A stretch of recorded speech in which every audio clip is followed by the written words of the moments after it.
Yo, yo, yo, what's up? What's really good? It's your boy Brandon Bravon Towns, host of that show called Sports Plus Life.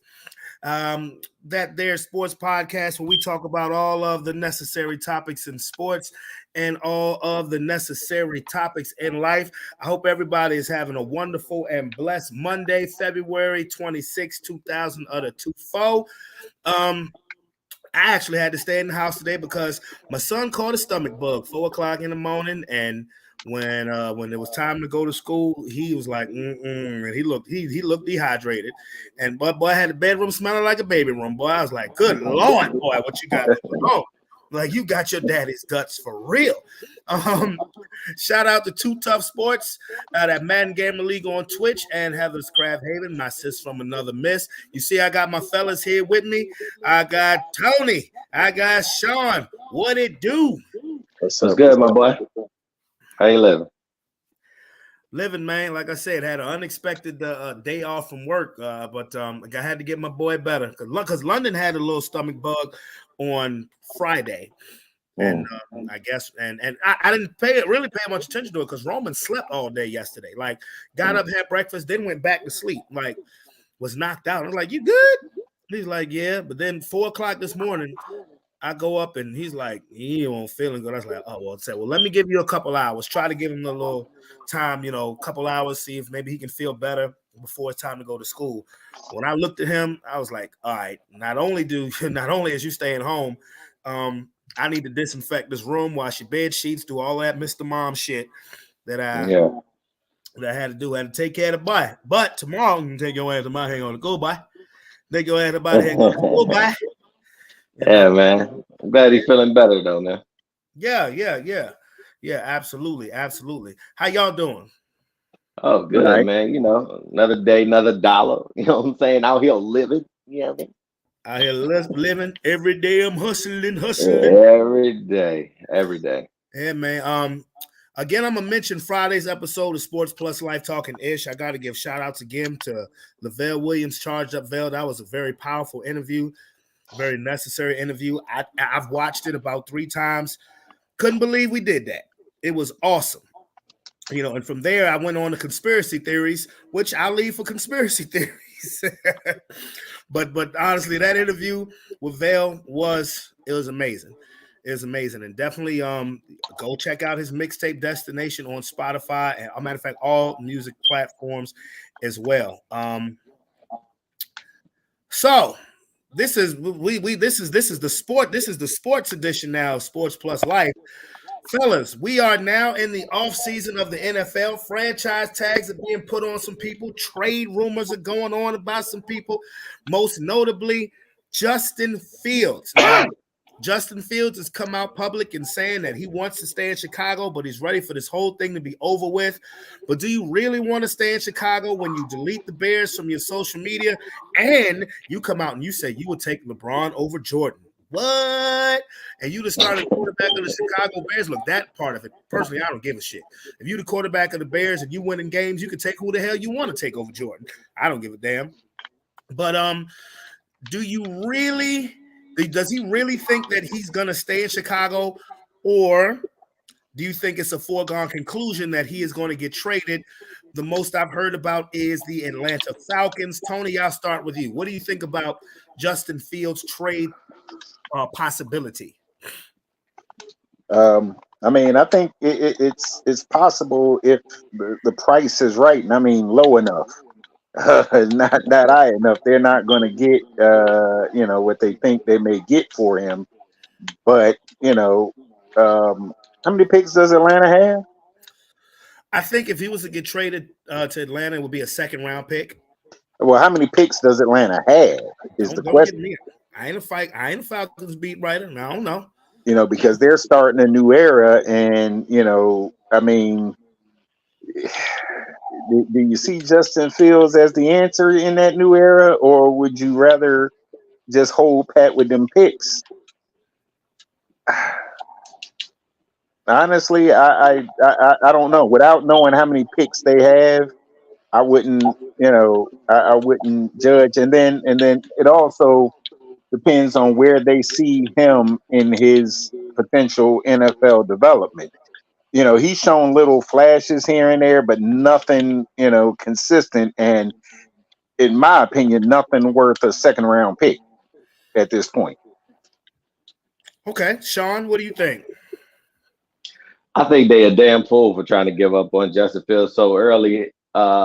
It don't matter who they bring in there. If they don't fix that damn offensive line, he gonna be trash too. I mean, every time that boy hiked the ball, he on the run some damn where. The boy, he can't even get time to go through his progressions. He getting chased. And that's what me looking at him with eyes on the game. So, but if I was him, I would do the same thing. I scrub my social media. The Bears obviously don't want you all to talk coming out basically about they trying to trade to get Caleb Williams and get that number 1 pick. So, I mean, I don't see him being there anymore. I feel like wherever he go, I hope he come back to burn the Bears in their ass. So, I mean, I can see him going somewhere else. I don't see him staying in Chicago any longer. I think that I tend to agree with you, Sean, because, and I tell you why. Not that I disagree with anything that Tony said, but I'm looking at the thing that nobody may not be paying attention to, or people have already forgot to pay attention to. What if, because for one, you don't have to trade. You can keep Justin Fields and draft Caleb Williams anyway. You certainly have that capability because you have the number 1 overall pick. But what if you do trade Justin Fields and then you draft Caleb Williams and say, he say, I don't want to play there. And he pulls the Eli Manning and say, I don't want to play there. Have we already forgotten that his boy, his offensive coordinator, Cliff Kingsbury, is now the Commanders' offensive coordinator, and they have the number 2 overall pick? Have we forgotten that already? What I would do if I was Chicago, I would draft Caleb Williams. If you still have questions about Justin Fields, but you're not sure you want to get rid of him, I would draft Caleb Williams and then see what you could get maybe for Caleb Williams. Yeah, absolutely. I would keep Justin Fields any damn way. You hold all of the leverage, you hold all of the cards. You say, hey, Commanders, Cliff Kingsbury, that's your boy, right? What are you willing to give up to Caleb Williams? Or you could just not, or you could keep the number 1 overall pick, draft Marvin Harrison Jr., get another weapon, because the Bears got some shitter picks too. Get another weapon with DJ Moore for Justin Fields, and then spruce up that offensive line. Because what I've been tired of hearing people talk about is, if you pass on Caleb Williams, you the damn fool. The Bears had the number 1 pick last year, and they passed on C.J. Stroud. But wait a minute. Last year at this time, nobody talking about C.J. Stroud. They were talking about Bryce Young. It's easy to say C.J. Stroud now because you saw what he did in his rookie season. So let's call a spade a spade. If I was Chicago, I would stay right with that number 1 pick. I would draft Caleb Williams the fuck anyway and see what people are willing to give up to get him.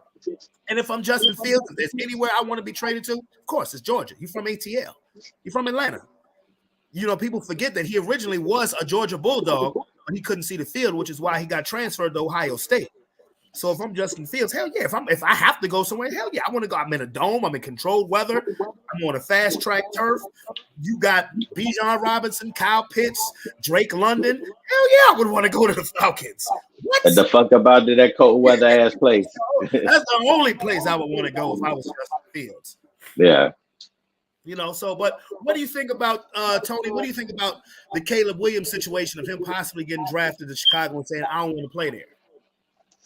I mean, I think it could happen, but I'm kind of with you on that they hold the cards. I mean, you could say I don't want to play here, and they say, well, okay, we'll try to facilitate a trade with you, but we're going to draft you anyway. And you either play or you sit. Yeah, I mean, but we're going to draft you. Sean, Caleb Williams stance. What do you think? Yeah, I feel the same way he feels. The only thing about it is, if you the Bears, do you really want, if you can't facilitate a trade, do you really want a hostile number 1 pick where you could be working to get your team better? I mean, it's been done before that a pick decided he didn't want to play for him and he got a deal done, but I'm not really trying to waste a pick on somebody who don't want to be there, so they better do their due diligence to find out what Caleb Williams really want to do before they decide to waste their pick on him. If Caleb Williams comes out and tells the Chicago Bears, I will not play for you, then I'm just drafting. I would still keep the number 1 pick. I wouldn't trade it. I would get either a lineman or I would get Marvin Harrison Jr. Well, absolutely. Because let's not forget, the one thing that Caleb Williams can do that no other quarterback's been able to do, has been able to do. He can go back to school. He's making money now. They're getting paid.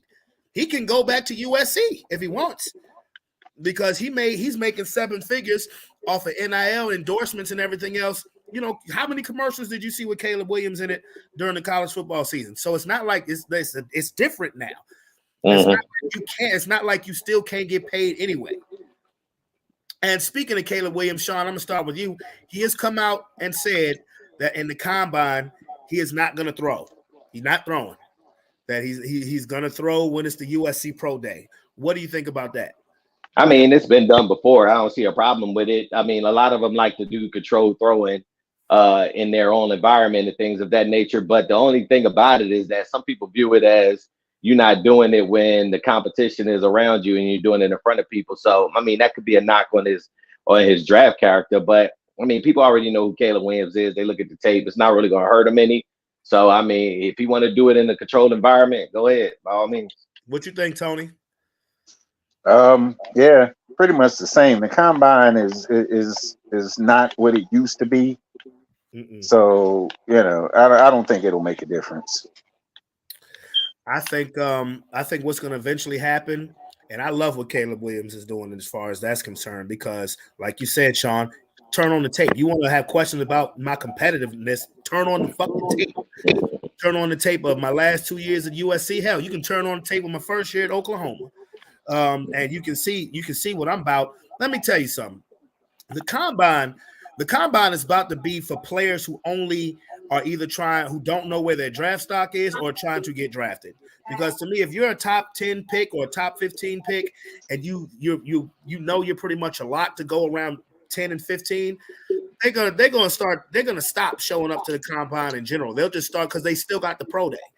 They can still do the pro day. I mean, if you're Caleb Williams, if you're Michael Penix, if you're Jaden Daniels, who just won the Heisman, if you're Bo Nix, you know, what do you really need to go to the combine for? For what? Because you know how many people has done absolutely awesome at the combine and had shit ass NFL careers. I mean, just a year ago, CJ Stroud's draft stock damn near dropped because he didn't do well on that quarterback IQ test. What did CJ Stroud do as a rookie? You know, what did CJ Stroud do his first year? So honestly, I think and Tony, you're right. The combine isn't what it used to be because now the players have more control. The players definitely have more control and they have more of a say. So I ain't mad at Caleb Williams, dog. Yeah. I would just let the Chicago Bears know.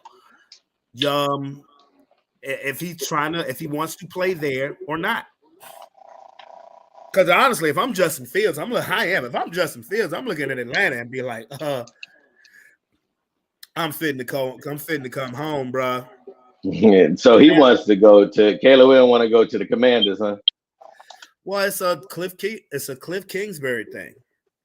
Yeah, he can come on in there. We can beat his ass for the next however many years he decides he want to be in the NFL. Hey, look, Cliff Kingsbury, he must be a really cool person because he's not a good head coach. Yeah, he must just be a really cool person because, you know, he was a cool person with Patrick Mahomes. He was a cool person with Kyler Murray, and he's cool with Caleb Williams.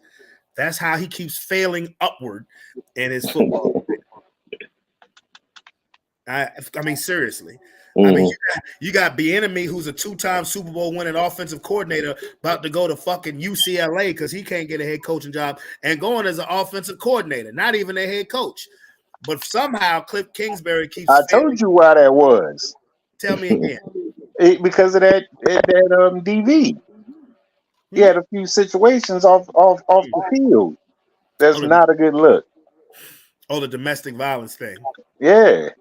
That's literally, I believe, the only thing that's keeping him out of these positions. Well, speaking of violence, Sean, did you see Cam Newton's little football camp?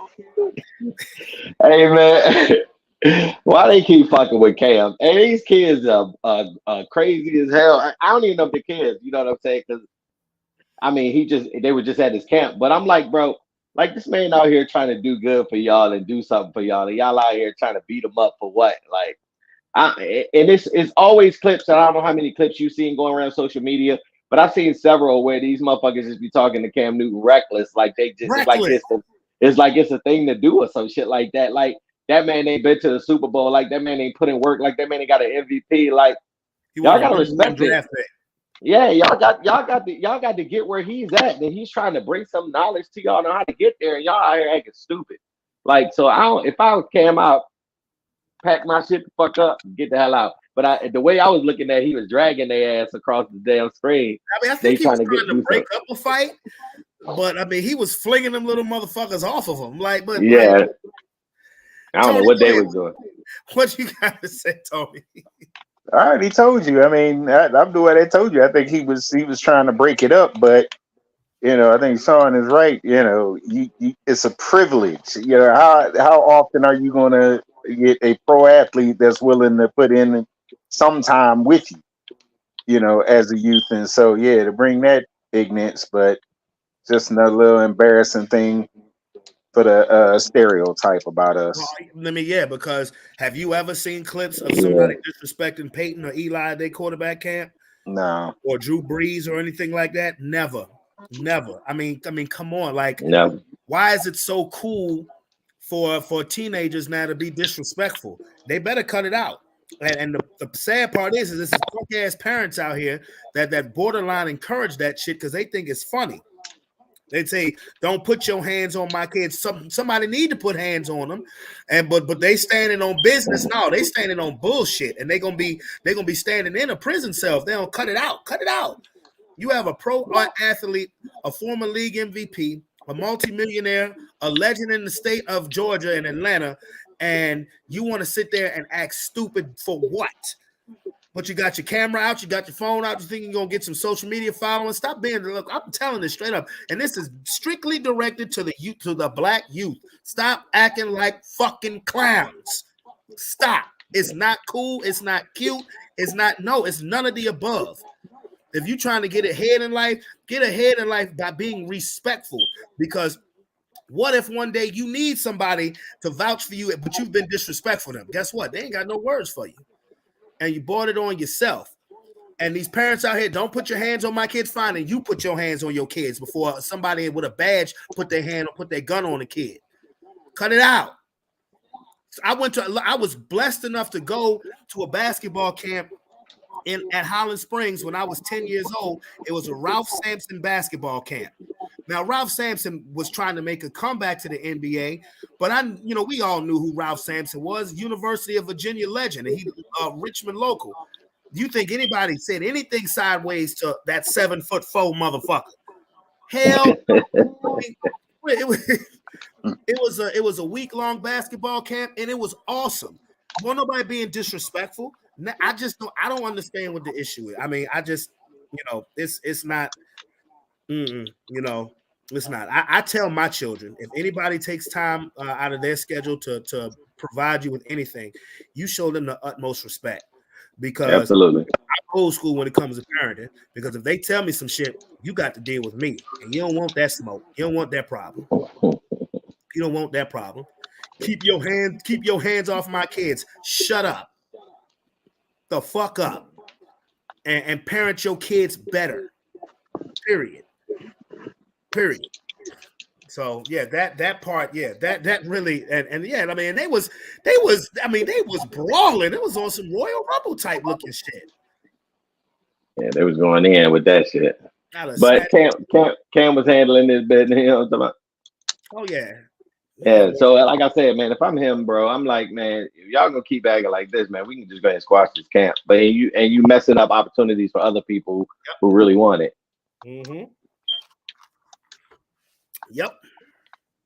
Absolutely. So I can see him either tightening up the security, or like I said, squashing it. Because I'm not gonna put money into something for me to be disrespected. I'll be damned. I'll be damned. Get out of here with that. Franchise tag, the Bengals franchise T. Higgins. They put the franchise tag on T. Higgins, trying to keep that squad together Tony, you know that's been my favorite core of skill position players over the last 3 years. I think Jamar Chase is up for a contract extension. And I think what you're going to probably see is T. Higgins wait to see what the market looks like for Jamar Chase and Justin Jefferson, because I'm wondering if the Bengals will be able to keep that intact. If I'm the Bengals, I'm doing everything that I can to keep Higgins and Chase and Boyd all together. It's impossible. Go ahead, explain. The market is too crazy. We about to experience the same thing. I mean, because you got T. Higgins, who believes he's the number one wide receiver, and you got Jamar Chase, who's absolutely a number one wide receiver. You got AJ getting paid the big bucks, and you got Devontae, which we got to pay too. Is going to be pretty difficult if you're trying to build your team and you've already paid your quarterback to put that much money on your on just an offensive skill players, which is going to be in the high 20s regardless for wide receivers, if you're telling me that. So you got to pay Chase, who's going to almost break the bank. Then you got to pay T. Higgins, who feel like he's a wide receiver, who you got to break the bank for. And then you want to keep Tyler Boyd too. I don't know what it all depends on what Tyler Boyd's contract is and what he got going on with him too. I think Tyler Boyd they may end up losing Boyd because I think he's a free agent this year. Yeah. Now, unless Tyler Boyd decided to come back at a reduced number, which I mean, as far as I'm concerned, if you're trying to win, because Tyler Boyd's at a point in his career where he's not going to get paid as a number one anymore. When he had his first contract with Cincinnati, he was paid as a number one because he was the guy who replaced AJ Green. So he was paid as a number one. T. Higgins is a number one receiver, period. T. Higgins is a number one receiver, but he's not as good as Jamar Chase. Only by a little bit, though. Only by a little bit. It ain't that much difference between Higgins and Chase. It's just Chase is Joe Burrow's boy. He ain't going. Yeah. They was at the fucking Lakers game yesterday in Phoenix. Yeah. So he's not going anywhere. And Mixon is still under contract. But yeah, I would, if I was Cincinnati, I would do whatever I could to try to keep that nucleus together, because this may be it. I mean, as far as with the nucleus that they've had over the last couple of years, this season coming up, as far as Burrow trying to get them to a Super Bowl, because I mean, we just have to come to the realization the only team that's really strapped up that can really take out Kansas City is the Bengals. For whatever reason, they have the apple card to beat them. They have the players to beat them, the system and the scheme to beat them. Tony, what you think of Mr. Higgins being franchise tagged? I mean, they're kind of in a position they might as well just try to run it back. The 1 year franchise tag is not going to make that big a difference, and you would assume they banking on Burrow being healthy, and that offensive line keeping them out the dirt. So they no thing to run it back. Lost in this though is CD is doing extension. Yeah, here's another one. Jefferson is doing extension, Chase and CD. So, and all them dudes are looking at Tyreek like, we want about that or more. That's tough. It's just how it is. As soon as that salary cap went up, the numbers went up. That's the thing that people don't understand. They think that the salary cap going up means more money for your team. No, that just means niggas gonna ask for more money from your team. Yeah.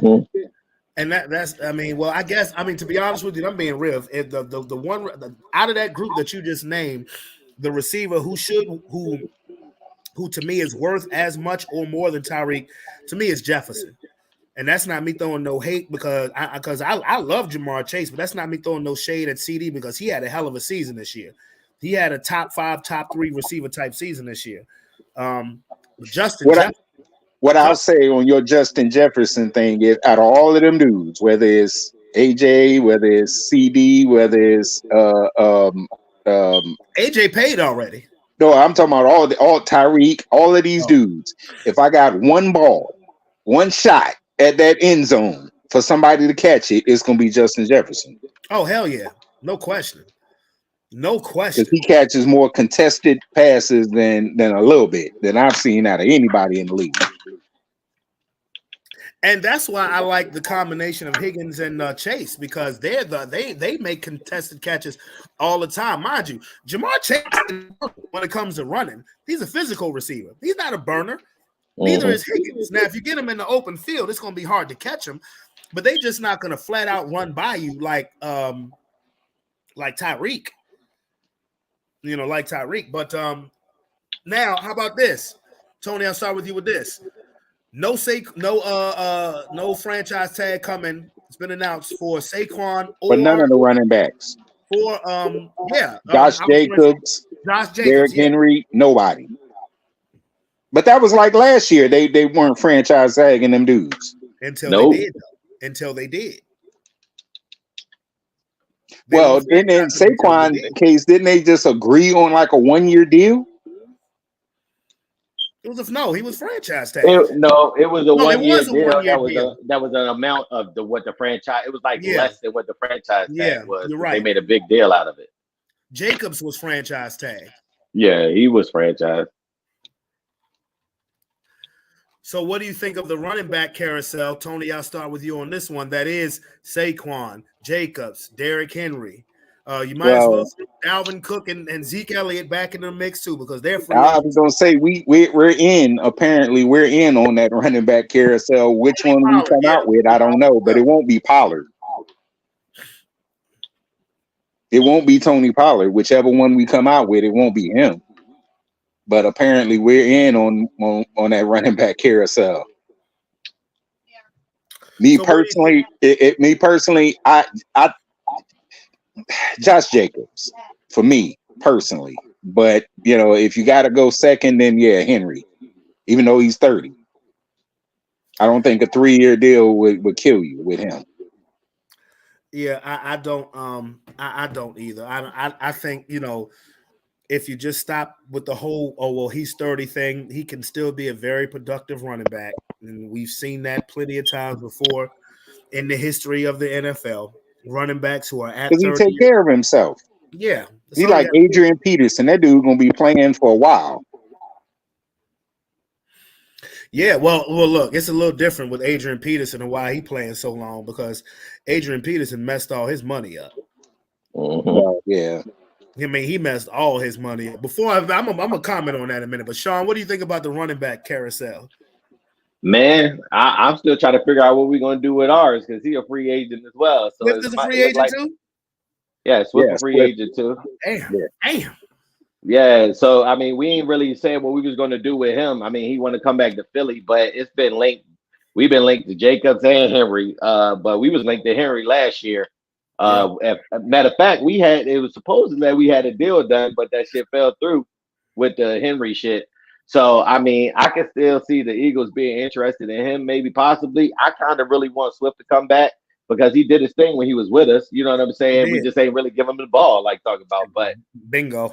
He's younger. Like I said, and he ain't go get the ball with Kellen Moore. Kellen Moore.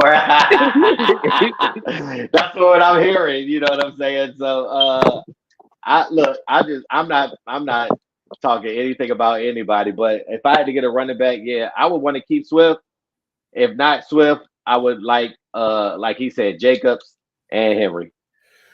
I like Saquon too, for real. I was just getting ready to say, if I'm if with Kellen Moore as the offensive coordinator, knowing that he's pass happy, I would look at the best running backs who catch the ball out the backfield. Saquon and Josh Jacobs. Saquon or Swift. Saquon or Swift. Yeah. Josh Jacobs a good catcher too. Josh Jacobs is a beast. I mean, I don't understand why. I mean, look, I don't understand why the Raiders or the Giants would just summarily. Nobody's trying to pay running backs, bro. Yeah. Well, that's just what it is. Nobody's trying to pay running back. I mean, it sucks for them. I mean, who's the premier running back in the league? Christian McCaffrey. I'm gonna tell you what. You know who low key is a monster? James Cook, Buffalo. No, Arizona. John Connor. I mean, John. Yep. John Connor. That's his name. The Terminator. John Connor, yeah, the Terminator. Yeah. Yeah, he low key was good. He was good in Pittsburgh too before he. That's what I went say, over but there. they can say the same thing about James Conner, that's his name. James Conner, that's it. James That's Conner. what I said, James. That's what I said. Nigga, I John thought it was Connor was John Connor. Terminator. Okay, I thought we used to call that nigga the Terminator. Yeah, we still called it a Terminator, but it was so close to John Connor. But yeah, that's why it's so confusing. But they'll throw the same thing with Connor there will with Henry. Well, he's about to be 30, so it's like, I mean, Connor, but no, I mean, Connor is a beast. But I mean, underrated running backs who I think are really going to take off. I believe Dalvin's little brother in Buffalo. If you want to keep Josh Allen from the older Josh Allen gets, the more those hits are going to start to hurt. And I think James Cook, they may want to lock him up now, or bring in Dalvin as his backup. No, was playing. I swear, Dalvin Cook would never do that. Back up his little brother. He backing up my little brother, Nickel. At all. Russell Wilson. I don't know if you guys saw Russell Wilson's comment of he would like to stay in Denver. I think that's really I don't believe it. Let me put it this way. And if I was Russell Wilson, I wouldn't believe it. I think that's really just a politically correct thing to say. Russ has put his house on the market, but he's saying he said he wants out of his next 5 years. He said he wants to win 2 Super Bowls out of the next 5 years. He's saying everything that you want to hear. And look, I'm a Denver Bronco fan, and I've said this on multiple shows. I hate the way we did Russell Wilson. Has he played up to his contract? Absolutely not. But I don't think he deserved the way he was treated by Sean Payton. I don't. Now, Russell Wilson, I guess I'll go first with this since I'm a Bronco fan. One team, Pittsburgh. Mike Tomlin, that defense, that running game. The Pittsburgh Steelers just went to the playoffs with shit as their quarterback. And Russell Wilson, let's put it this way, Russell Wilson was better than every quarterback on Pittsburgh roster, and they got to the playoffs. You don't need Russell Wilson. I mean, pretty much if you go to Pittsburgh, you have the same structure that you had when Russ was with Seattle early in his career. So if I'm Russ, I'm trying to do whatever I can to get to Mike Tomlin, and let's just see what happens. Because if the Steelers get Russell Wilson, no, he's not the Russ from Seattle. No, he's not the Russ from 3 or 4 years ago. But he is a better quarterback than Pittsburgh had, and that makes the best division in football, which is the AFC North, even better. With Joe Burrow, Lamar Jackson, Deshaun Watson, and Russell Wilson. Man, that's a conference. And I say Russell Wilson not because of his individual play, but because what will be surrounding him. And what did Russell Wilson do in Seattle when he had the Legion of Boom and Marshawn Lynch surrounding him? They won a championship. I'm not saying that Najee Harris is Marshawn Lynch. By no means am I saying that. But that defense is real. And you have a coach that all he does is win, win, win, no matter what. And Mike Tomlin. Sean, what do you think of the idea of Russell Wilson possibly going to Pittsburgh? Or if you're Russell, where would you want to go? Anywhere but Denver, the way that coach been treating. Is Sean Payton still gonna be the coach next year? And you ain't got to throw shots like that, bro. Yes, Sean Payton is gonna be the goddamn coach. You ain't got. I mean, damn. Well, I'm the fuck up out of there if he's still a coach there. I mean, that man ain't put no kind of respect on that man's name. He came there like he was some kind of like he was the boss of whoever the hell he thought he was gonna be. And you acting like that towards somebody who's been in the league, who has accolades and been a Super Bowl champion and done all that. You coming there talking all that shit like you some kind of big boss, ain't been coaching work shit in how many years? Like, nah, I'm up out of there, boy. And I would go to Pittsburgh and I would go get my Steelers on with Mike Tomlin and enjoy myself. You know what I mean? And like if I was Russ, I would do that. Russ probably needed a change anyway because he didn't really click there in Denver with y'all. Yeah, I'm talking about in Denver. Like, I mean, like it ain't really working out with him there for some reason. So I mean, maybe he need to look in the mirror himself and get back to what he used to doing. But I think he should go to Pittsburgh. It's a loaded statement you just made. Get back to what he used to doing, because while I agree with you on part of what you said when it comes to Sean Payton, some of the things that Sean Payton did at the beginning when he was first hired was necessary. Russell Wilson didn't need his own office at Mile High Stadium. Russell Wilson didn't need all of those little extra perks, especially if you're gonna play the way you did in 2022.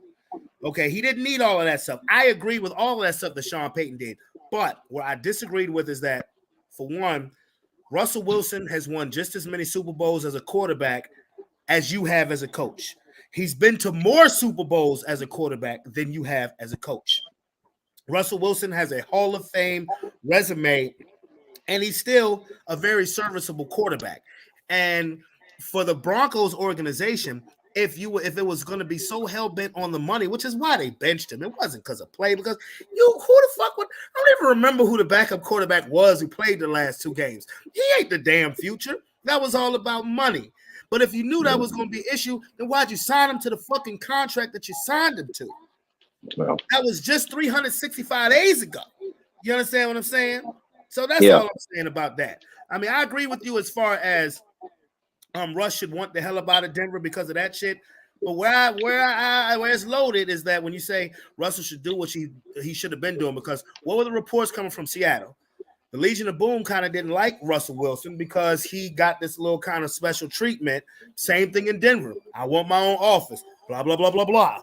Bleep, bleep, bleep, bleep, bleep. People really weren't messing with that when it came to Russ. Like one of Russ's issues is that he was never able to ingratiate himself with his teammates, which is why the Richard Shermans and Michael Bennett's and all of those guys, Cam Chancellor was kind of like, they felt that Russell was coddled. Mm-hmm. So I appreciate Sean Payton for coming in and putting his foot down, but at the same time, bro, 2009 was a long time ago when you won your Super Bowl. And yes, you constantly kept the Saints in the playoffs, but you haven't even been back to a Super Bowl since 2009. It's kind of like the Aaron Rodgers thing. Aaron Rodgers won a Super Bowl. Yes, he has, but that was in 2010. You ain't even been back to one, my nigga. Tony, how do you feel about Russ possibly going to Pittsburgh? I think that everything said is correct about Russ, but the biggest thing with Russ is at this point in his career, the best that he can be is be serviceable, be a above average bus driver. When every now and then, you want to hit that fountain of youth and make the play that you can still make, do that. But you are not a franchise quarterback anymore. And I think that under somebody like Tomlin, I mean, it's either going to work or it's going to go down in flames. Sure. There's no middle area because Tomlin is what Tomlin is. And so you got to be a certain type of dude to go there and play for him. He's not going to do the diva thing with you. No. So there's that. Let me ask y'all a question because this has been bugging me. Every time I hear the name, it's been bugging the hell out of me. Najee Harris.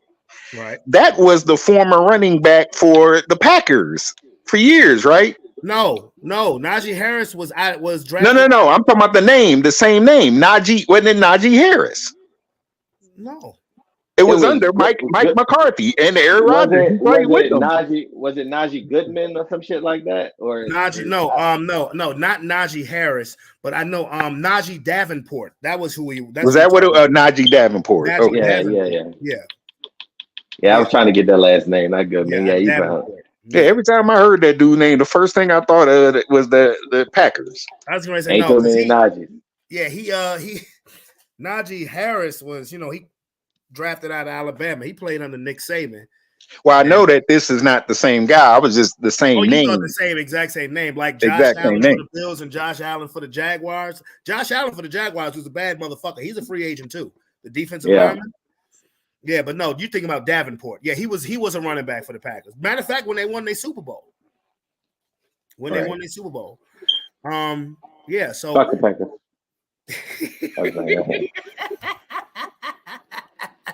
Just a little bit of PSD from back in the day, you know what I mean? When you were a 49ers man, sir? Sir, yes, sir. Oh, yeah, it's all good. Man, look, it's all good. Oh, my goodness. So, I think, is it official? The 2024 NFL season has officially started, correct? Did they do any free agency yet? No, it hasn't. It hasn't Calendar wise, no, it hasn't. That's what I meant. Yeah, that's what I meant. Calendar wise. When does that start? I think it said March 5th. Oh, so next week. Yeah. So are we doing the draft? I mean, when the draft comes, are we gonna get on here and are we gonna do the draft? Like how many days you talking, bro? You talking all day? Is it just the first day? No, the first day. No, I'm only doing the first day. Fuck the that. second day and the third day, you must be crazy. Hell no. They dragged the first round out for 3 hours. For 32 picks, that's it. You know what? Yeah. I'll do it just because I want to see what these clowns gonna wear, bro. Who gonna come with the glitter? You know.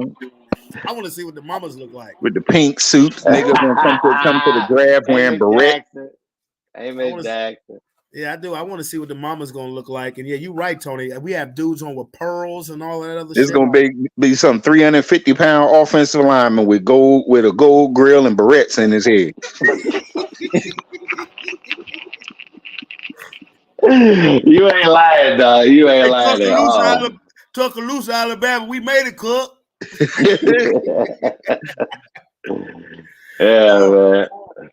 Well, yeah, okay, so yeah, all right, cool. I just wanted to make sure that we had the draft penciled in because last year when we did the draft, bro, I never paid attention to the full first round of the draft until we did a show on it because it's too long and drawn out. Yeah, and I don't know who 3/4 of the goddamn players are. To be honest with you, you gotta see who gonna show with the white girl, who gonna snatch their phone from their girl. That's CD. CD. That's a CD special. That's that. Who girl gonna be more famous than them after the draft? But I'll be honest with you, that was one of the most gangster things I saw when the girl took CD phone and CD's mama snatched that bitch. It was like, Oh, sugar. That was one of the most gangster things. I said, oh no, he said, you just along here for the ride, bitch. It's only one woman in his life.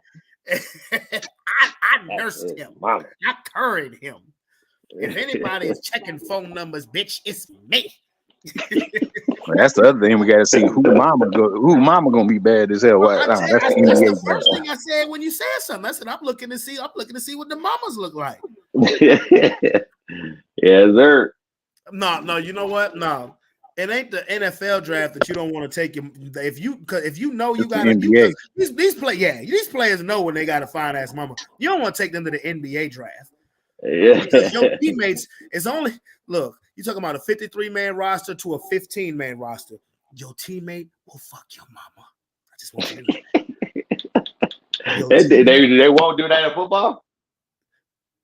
It's easy. I ain't never heard it. That's the crazy thing. I've never heard it. In football. It's too many niggas to watch out for. Like exactly my point.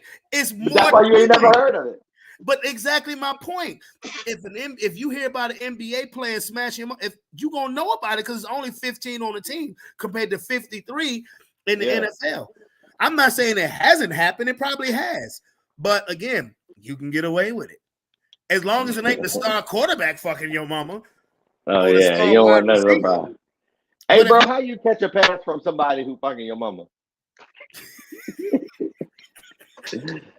Without your blessing, you know what I mean? Your mama told you to catch this pass, nigga. Well, I mean, the same way Delonte was catching them passes that LeBron was dishing. Yeah, I ain't made a laugh, and he ain't don't doing do that, well. bro. Hey, last time we saw Delonte, he was literally a bum on the street. Yeah, so he ain't handled that really well. If you don't think LeBron had anything to do with that, you're lying to yourself. You lying to yourself. Because allegedly. I done seen some NBA moms. I'm just waiting for that. Is that already a reality show? NBA moms? Probably. Because I know we got NBA housewives we got basketball wives, but we need basketball moms. Because these motherfuckers, look, these one and done moms. Miss Gladys. Bruh. Miss Gladys, Miss Vivian, Miss Nancy, Miss Pearl. Miss Pearl with the blonde streak in her hair. And she was good as a bitch. Yeah, but you know what though? the moms is one thing. Larsa is a whole different thing, bro. Hey, you see, she broke up with Marcus, right? Yeah. Yeah. Larsa broke up with Marcus, but bruh, you can't be surprised. Look, when they did their little interview and he was talking about having kids, did you just see the look on her face? Marcus Jordan talking about something. Like, yeah, I'm ready to have some kids. Larsa Pippen is like, nigga, I got kids in the NBA. I'm not having no more goddamn kids. She ain't having no more baby. Marcus Jordan, you dodged the bullet, bruh.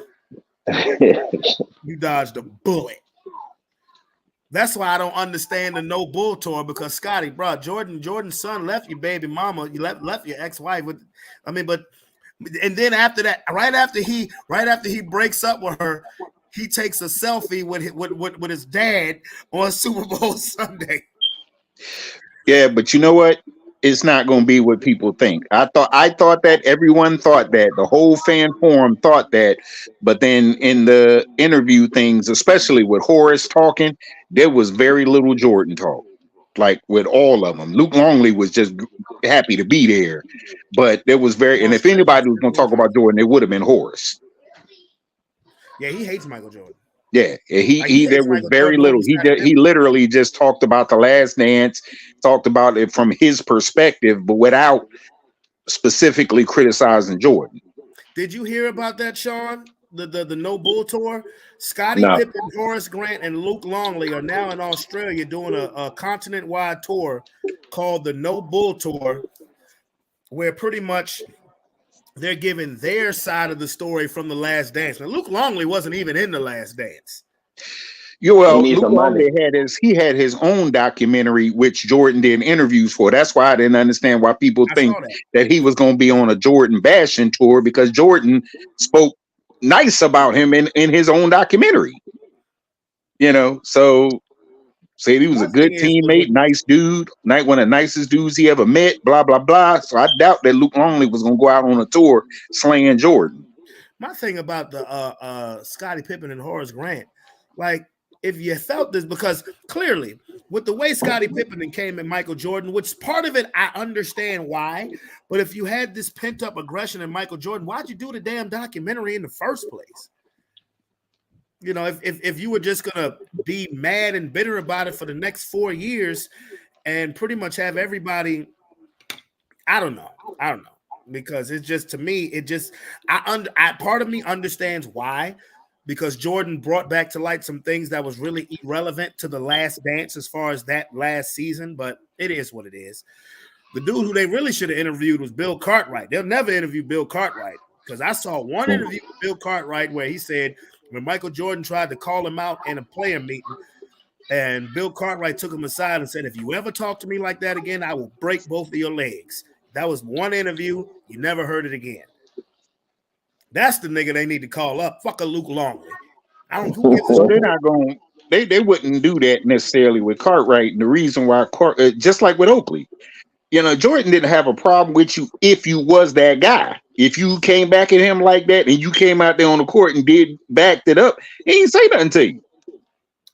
Jordan is one of those guys where he was that guy on the court, but Jordan is like any other high-profile person. You will fuck with people who you know you can get away with shit with.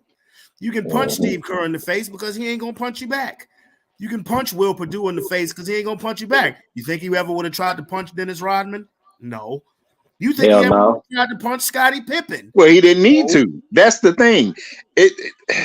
The psychology with Jordan, and Oakley talked about this. He said that was the big thing with him. He didn't like dudes that acted like punks, or the ones that loafed on the court. So if you were either one of them dudes, he was going to try to do that. If you like Rodman go out and party. You saw the shit with Rodman. Go to Vegas, party with some strippers, drink all night, but he still was going to show up to that game and get that 100%. So as long as you was that, you was straight.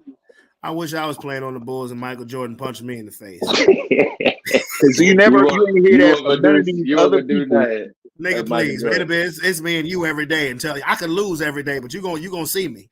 You gonna have I promise you, it happens more than you think it happens. It's only in today's social media you hear about Draymond Green and bitch ass Jordan Poole. Oh, see, that's another one. Jordan Poole, nigga. If I'm Jordan Poole, I got to see you every day, sir. Because you buckled my legs, nigga. Like that you nigga buckled his my ass. legs, bro. How do you Think punch about- me and have to catch me in the same motion? Like, What was since he the Eagle fan? What Hugh Douglas? Remember Hugh Douglas back in the day in the locker room? Douglas and T.O. Yeah. That's different back in the day, boy. They were a different breed back then. You didn't see it. Yeah. But the only thing I heard is that T.O. won. That's the only thing I will say. I heard Hugh Douglas came at his neck. I heard T.O. won. T.O. a big country boy, dog. You don't want to mess with T.O. T.O. got bro. that country strength. Most of them football players do. But yeah, I think that's funny. The No Bull tour. Just the name of it is funny as a bitch. No bull. Really, I just think they just trying to monetize. They trying to get a little cash. That's it. How would you? And really, they're monetizing off of Scottie Pippen because nobody can, and it's done because it's done in Australia. It's not an American tour. Luke Longley's from Australia, so it's done there. So he's the home guy. Scottie Pippen is the big name with the big beef, and Horace Grant is kind of the tag along because I understand why Horace Grant got some beef because when you tell the team chef not to feed me, I'm gonna kick your ass. I'm gonna kick your ass. Like we got we got to fight now. He gonna hand me my plate and you gonna tell him not to hand me my food. I'm a nigga. I'm a sick bruh. I'm 4 inches taller than you, 50 pounds heavier than you. I'm gonna have to see your ass, bruh. I don't care who, but see, a lot of these guys knew that if you laid your hands on that dude, your career was probably over. Mm-hmm. You know? So you had to take a lot of shit. But it comes apart when personal pride comes involved. I mean, Horace Grant was an all-star NBA player. He'd have got a job with somebody else. He'd have got a job. I mean, think about it. Here's a crazy thing that nobody really ever thinks about. Remember when Horace Grant went to Orlando? Yeah. That's Michael Jordan, though, man. Do you know he was making more money than Penny and Shaq? Did not know that. He was making more money when he signed his free agent contract with Orlando. He was making more money than Penny and Shaq because they were still on their rookie deal. That's the only reason. That's right. Yeah. Yeah, because they were still on their rookie deal. But so let me get into basketball a little bit. Candidates for MVP. Tony, I know you keep up with this more than Sean does. No problem. Leading candidates for MVP: Jokic, Shai Gilgeous. Yeah, gotta be Shai. SGA, Luka, his numbers scream that he should be.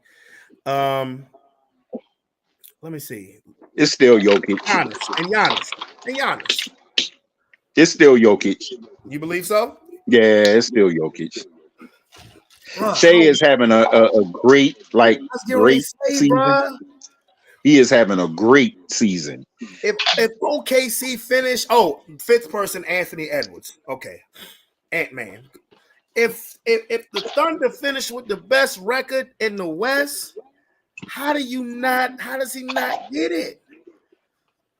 Because Denver, for all intents and purposes, as a defending champion, is kind of underperforming right now. They're fourth in the West. They're behind the Timberwolves, Thunder, and the Clippers. But do you really believe that? Huh? Do you really believe that their record says that? But do you really believe they behind them teams? Do I believe? Oh, so are you saying that as if to say, do I believe that they can? I'm saying that the Nuggets are. I'm saying that the Nuggets are quite potentially the modern day iteration of the Spurs, where they just kind of laying in the weeds at the third, fourth, seed, and then playoffs start. And the Chiefs. Now they've earned the right as a champion, but to pull that off, you got to win at least 2 titles, where you can just kind of loaf through the regular season and then turn it on the playoffs. They have to win another one to get to. I think right now, if the Nuggets were to play the Clippers in a 7-game series, I believe the Clippers will win. Let me put it that way. If they were to play the Clippers, if any team would beat them, it would be the Clippers because they have enough playoff experience and enough, But them other teams, no. Now, I've been saying this all season about Minnesota. I got to see it to believe it. But they have been the best. They've had the best record in the West all year. They got the Mighty Day Twin Towers, don't it? Yeah, Minnesota, Cat, and Rudy Gobert. Yeah. Which didn't look like it was going to work initially. Initially, it didn't. But now they're killing the game. Sean, I'm proud of you. You knew that. I watched a little bit of basketball this past weekend. Yeah. So I'm like. Side note, speaking of Towers, right? If he stays healthy, this is the worst thing about it. This is the worst iteration of Wemby that we probably will ever see. Mm-hmm. I know. You are right, bro. You're right, bro. Hey, look. I was just looking at some of his highlights before we started the show. If Wemby put on that Giannis weight, not necessarily get big, but remember, Wemby looks like Giannis did when Giannis first came in the NBA. If that dude just put on about another 30 pounds of muscle, Jesus. He's still young. He's still young. I know. That frame ain't ready yet. They trying to build it. When that frame, because my issue with Wemby, because I remember Tony, me, you, and Marcus did the draft, and I was telling y'all my issue with Wemby was his stature. He looked so frail. He looked so frail because he was so skinny, but he stayed healthy. He leads the league in block shots, and I'm like, if that dude put on some muscle, Jesus. What's crazy? He got more steals than Alex Caruso this season. Because I've watched Wemby go at Anthony Davis, give him all he wants. I watched him go at Giannis, give him all he wants. I'm impressed by him. I can't even front. I am impressed by him. He is worth the number 1 overall pick. He is. I mean, Pop's gonna be coaching for the next 15 years. You ain't lying. Pop's gonna coach until he in a hospital bed. He gonna be like the Joe Paterno of the NBA. He gonna be 85 years old, sitting on the bench like this.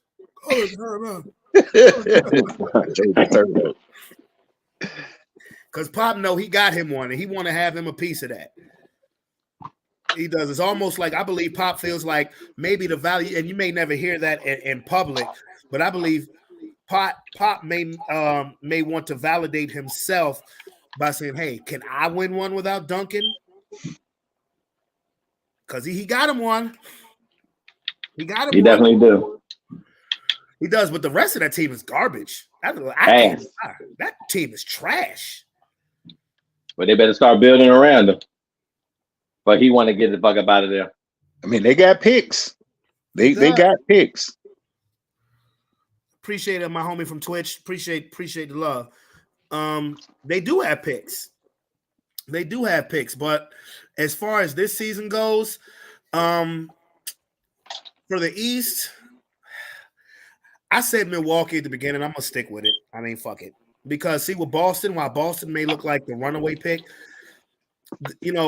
I just don't. The way Boston continues to play, live or die by the 3. Historically, that has only worked for one team. And I don't think it's going to work for Boston. I don't. That's how they killed us the other night. First half, they was cold as hell from 3, and we was up in the game. The second half, they came out and shot 60-something% from 3. Yeah, but see, when that doesn't work in a 7-game series, which it hasn't worked, it got you to the finals 2 years ago. But when you shooting more 3s than 2s, that's just not. Like I said, we've only seen one team do that. Golden State. Golden State's the only team who has done that and has led to a championship. So I'm still going to say the only reason why I'm going to still say Milwaukee is that now that Doc is in there, Doc has actually instilled a defensive culture in there now. It took a while because let's be real. It took a while with Ty Lue after the James Harden trade. The first about 10, 15 games, the Clippers was trash. And then they took off after that.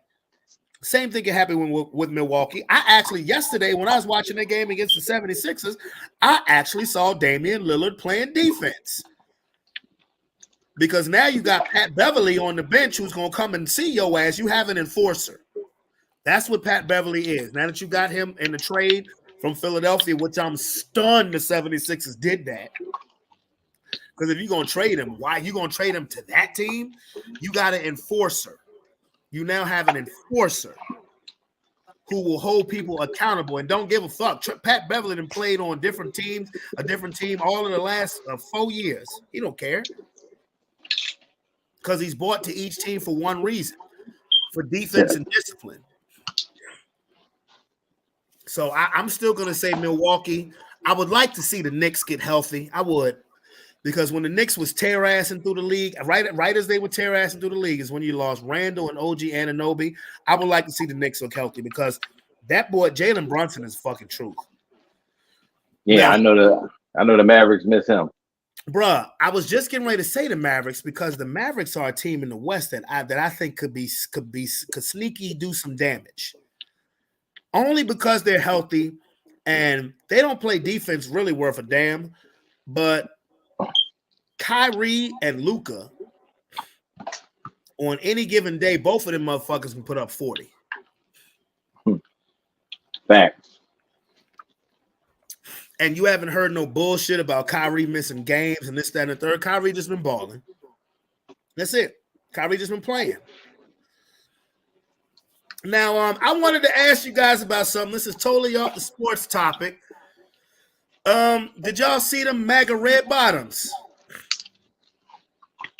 Did y'all see them Air Trumps? We're talking about the Trump. You mean I'm off to see the Wizard gold shoes? Yeah. Sean, I'm going to start with you because, Tony, I know you're going to go into detail. Did you see? I got some. Shut up.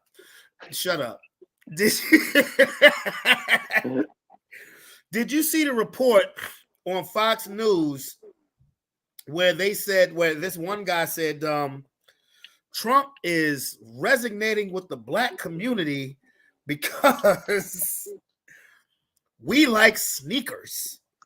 I'm gonna let you hear this. And because it like honestly, you could easily, as a black person, you could easily be offended. But see, you know me, I find shit funny that I shouldn't find funny. That's all I'm gonna say. I mean, we do like sneakers. We do. Do we not? It's so blatantly disrespectful that it's like, you can't help but laugh. Hold on, let me get to it. Even the sneaker thing. Oh, they love sneakers. Here we go.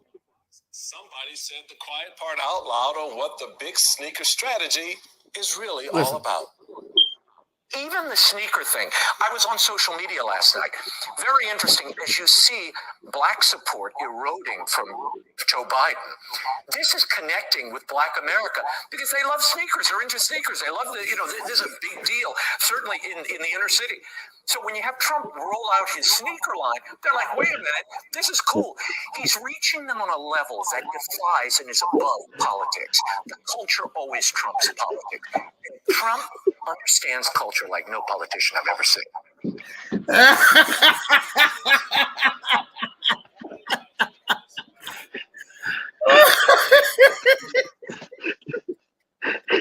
Oh, they love sneakers, the blacks.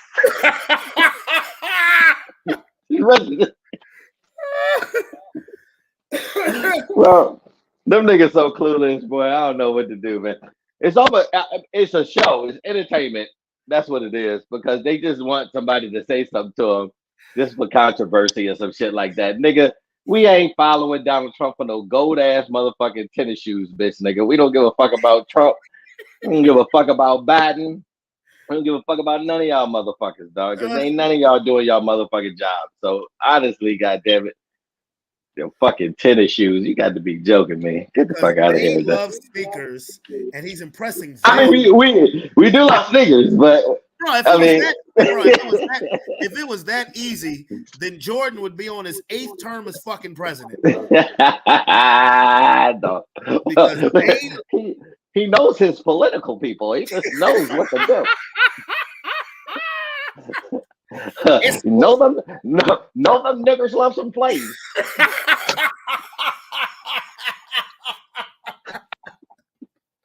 Fucking Air Force Ones. Again, It's hilarious. I need to purr so I can get the Air Force Ones. Stunting in the Air Force Ones. That's hilarious, yo. Bruh, I was asleep. At least I thought I was asleep when I heard that shit. When I tell you, that's the type of shit to wake you up. Laughing. That shit woke me up. I was in tears. That Pee Wee Herman looking motherfucker. I was in tears. And you know how much sneakers cost, Sean? You know how much it costs? Ain't there like 1,200 or some shit like that? 700? 400? $400. If you want to resonate with the black community, maybe the price should be about $69.99. No, they right about them shoes, bro. You ever see them goddamn exotic kick stores? Them motherfuckers be like, $9. Of course. No, 200 my ass. I'm talking about like 900. I know motherfuckers now that'll spend like $1,200 on some sneakers, nigga. That's crazy. I do too. But do you think they would buy those shoes for $1,200? Not us, but somebody is. Oh well, somebody is because there's a load of order that's already sold out. Yeah, but we ain't buy them motherfuckers. Rob, I see your comments. Oh Lord, I see your what comments. He saying? What he say? Not everyone loves sneakers. I ain't never been able to afford expensive sneakers, and when I could, I bought them for my son and not me. I know motherfuckers that have $700 shoes. We got you, Tony. I know you're sitting there waiting. Go ahead, sir. Air Trump. So it ain't what you played. It's what Trump said out of his own mouth at a rally. You can Google it. He was talking about the sneakers and he was talking about the indictments and said black people love him because he's indicted and because he sells sneakers now. As I put on Facebook, this is what they think of us. So I don't care what you feel about Joe Biden. That's what they think of us. Until you hear Joe Biden say some shit like that, get your ass out and vote. Because you're always voting for the lesser of two evils, but one evil is obvious. Trump said they like me because I got sneakers and I'm a criminal. Exactly. That's what they think of us. So, that was Joe Biden think of us too. He just nah, bruh. I can't go with you on that. I think all them Washington elites think less of us, but when you come out and got the balls to just say it, like if you don't like me, you know what I'm saying? You got something against me, but you able to put on a good face, we able to coexist together. I'm better with you than coming on national TV and putting that out there because his orange Kool-Aid. No, I would not.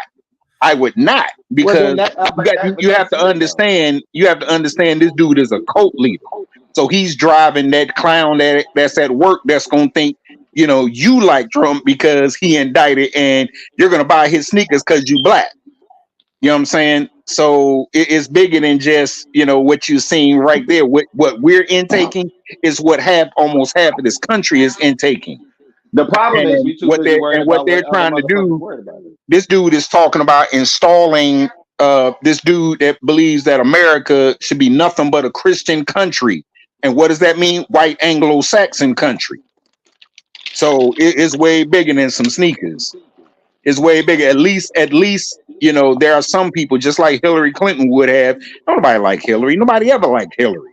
But right now, if Hillary had been president with all of this stuff been going on, nope. So I want a president that I can just ignore for 3 to 6 months, and that is Joe Biden. It's only 4 more years, and then both of them be gone because both of them is too old anyway. With Trump be in jail, but they'll both be gone, and then you can inject some new blood and some new ideas, and get away from the old establishment. But the lesser of two evils is obvious.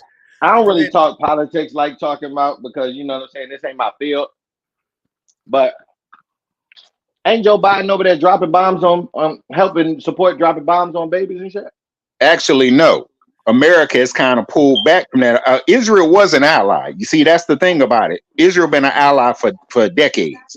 And from the initial look the way it did look like, well, Hamas did start that war, but we know what's been going on behind the scenes over there for years. So no, America's not dropping bombs.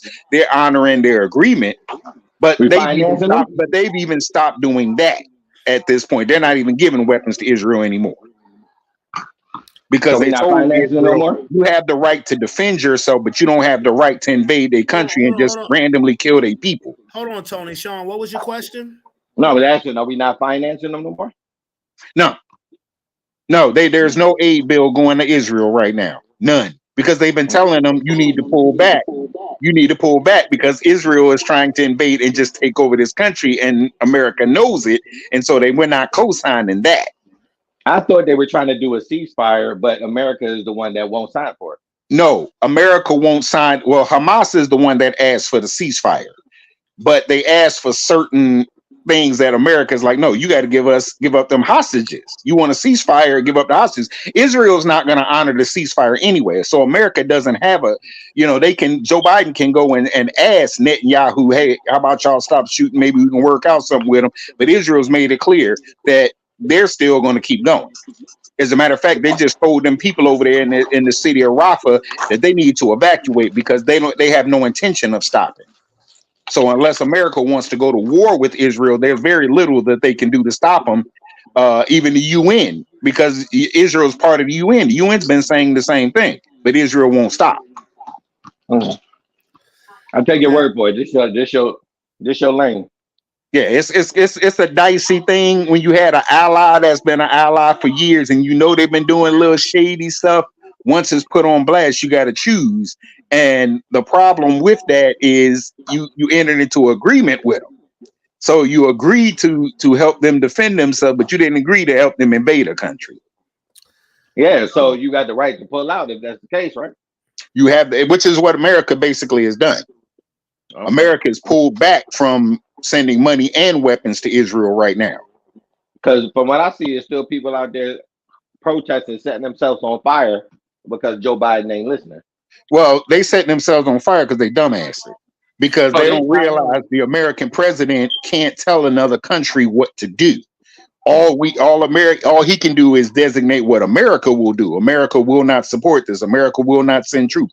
America will not send any more aid, weapons, anything like that. But they can't tell Israel, unless they're going to go to war with Israel, they can't tell Israel, you have to stop.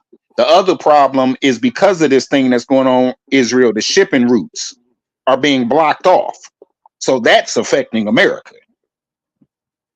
So there's a whole lot of little back channel things that's going on. And if Israel backs off, then maybe the shipping routes open up. But Israel's not backing off. So what do you do with allies?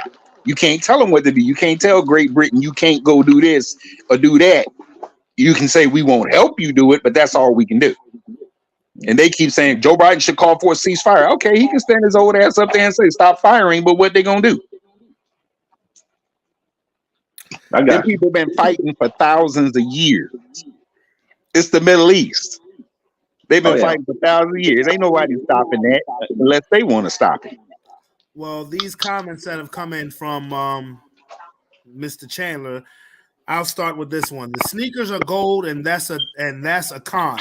Us black people are easy to control because we get caught up in feelings and miss where and how the money is being made. Next comment. Hillary was going to put everybody in chains and FEMA camps. Okay. What? All of the truth is about to come out.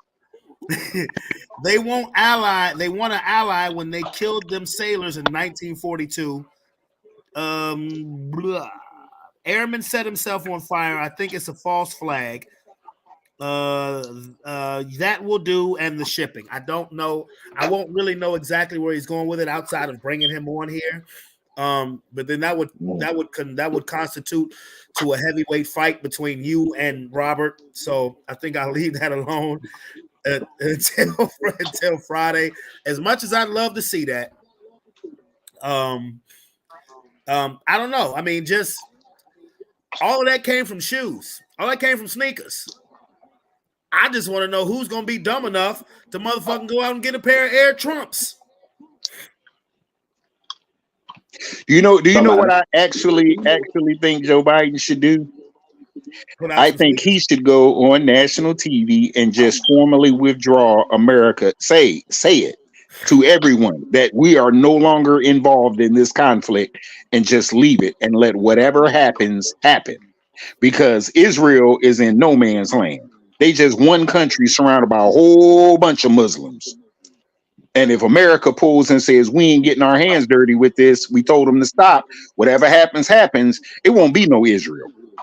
Because Iran, all them countries will take that region out.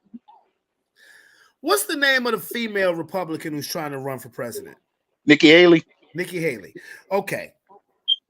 And I'm veering back to that Fox News video that I showed you guys. You know, again, while I found that shit hilarious because it was so disrespectful that it was hilarious. But then that's why I look at people like Nikki Haley kind of sideways, because like she came out recently and said America's not a racist country. And the only thing I'm gonna say is, did you see that video? That video was nothing but racist.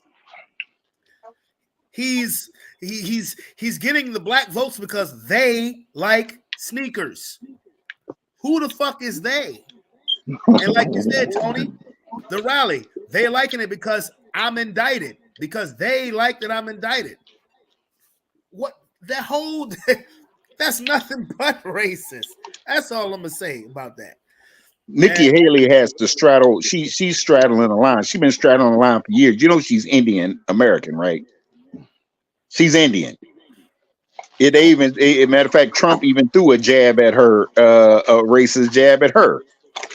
And she kind of swept it aside because, again, who does she need to vote for? Them calcium camels. Oh wow! So what? God damn! Yeah, right. What is that? So that's why she has to appeal to their base. She looks like them, but for real, she's a, as she'll call herself, low key, a brown American.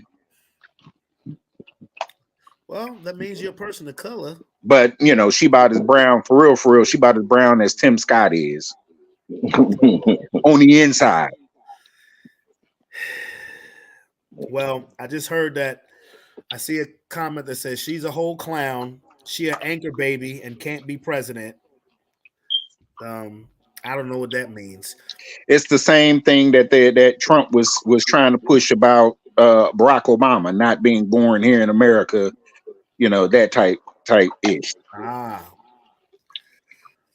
Okay. Well, I'm not gonna go in the whole. I'm not defending Nikki Haley, but again, would you rather see Nikki Haley running for president or Donald Trump? Well, the truth is Nikki Haley would beat Joe Biden. That's the absolute truth. She would beat Joe Biden. I have heard simply because she appeals to she'd have the far right crazies, his far right orange Kool-Aid drinking cultists, which one is probably typing you right now. But I'm weak. but they're only going to vote for Republicans, so there's that. The moderate Republicans, who are the old school, GOP type Republican, middle of the roads, they like her anyway. And then you do have some kind of conservative Democrats that are okay. They don't like all her policies, but some things they're okay with in terms of her. So she probably could beat Joe Biden simply because of age. That too, her being a woman and because of age. So she appeals across a number of demographics. She for real, she did nothing mostly during the whole Trump administration, but let Trump teabag her. So for her to, I think it's rich for her to now try to be so anti-Trump. I know why she's staying in the race, even though she's losing, because she's looking at these indictments that us black people love. She's looking at these indictments and say this motherfucker may not make it to November, and if he doesn't make it, then she's going to be the candidate. Yeah, so I get that. I was just pulling up pictures of Nikki Haley to see to see if she could get it. Since you said Trump, Trump teabagged, I was like, well, let me see. Is she teabagging material? Now here's a comment strictly for you, Tony. Tony, I'm gonna be sure to laugh in your face and tell you I told you so when the truth comes out. LOL, funny dude. The truth been coming out since X-Files. The truth is out there, right? Yeah, I mean, it's the conspiracy theory has been around forever. The conspiracy theories, they just that, theories. Do you want me to bring him on here so you can talk? Nah, because you said it, like you said, it's slow, and I'm watching the EST, so you know. I ain't got time No for smoke it. tonight. If it's not fact based, I ain't got time for it. I can dig it. That's it. I ain't got time for. I saw on a YouTube video or some blogger put something because right now you can go on YouTube and see a video that says Fannie Willis admitted that she was sleeping with Nathan Wade. How you got that fact and the judge ain't even said nothing yet? And then when you go to subscribe and look at the dude's channel, it ain't nothing but Trump conspiracy theories, far right crazy conspiracy theories. Might even find a 9/11 conspiracy theory video on that dude channel. Explain Obama. This is a message. Explain Obama telling the CIA to get the UK to spy on Trump. That's facts. How about you explain it since you was in the room? tell him him to explain it since he got this back channel knowledge that no one else seems to have. You know about what Obama said to this person or that person. Matter of fact, tell him if he can go out on the court and beat Obama one-on-one, I believe anything. If he can go out on the court and beat Barack Obama right now one-on-one, I believe anything he say. Rob will have. You know that's an L. You know that's an L. That's tough. Hey man, I'm a and Obama's so cool, he'll go out there and beat him with Trump sneakers on. That's the one thing. You ain't gotta love Barack Obama, but he was a smooth dude, smooth president. I don't know if you can see the YouTube comments, Tony. But they're there. That's all I can say. Brandon trying to instigate shit all the time. I'm saying I'm not gonna tell him ain't nobody ever called Barack, ain't no rapper, ain't no musician, Pharrell, nobody ever called Barack Obama and say, stop playing my music at your rallies. I'm not gonna keep passing notes because Sean, you're right. I'm not trying to be an instigator. Yes, you are. You're doing it right now. Every time you read a comment, you instigating. I'm not trying to be. Yeah, I was done. All I'll say is I was done with that dude. I've known what that dude is for years, especially the Central Park 5 situation where them young dudes got framed.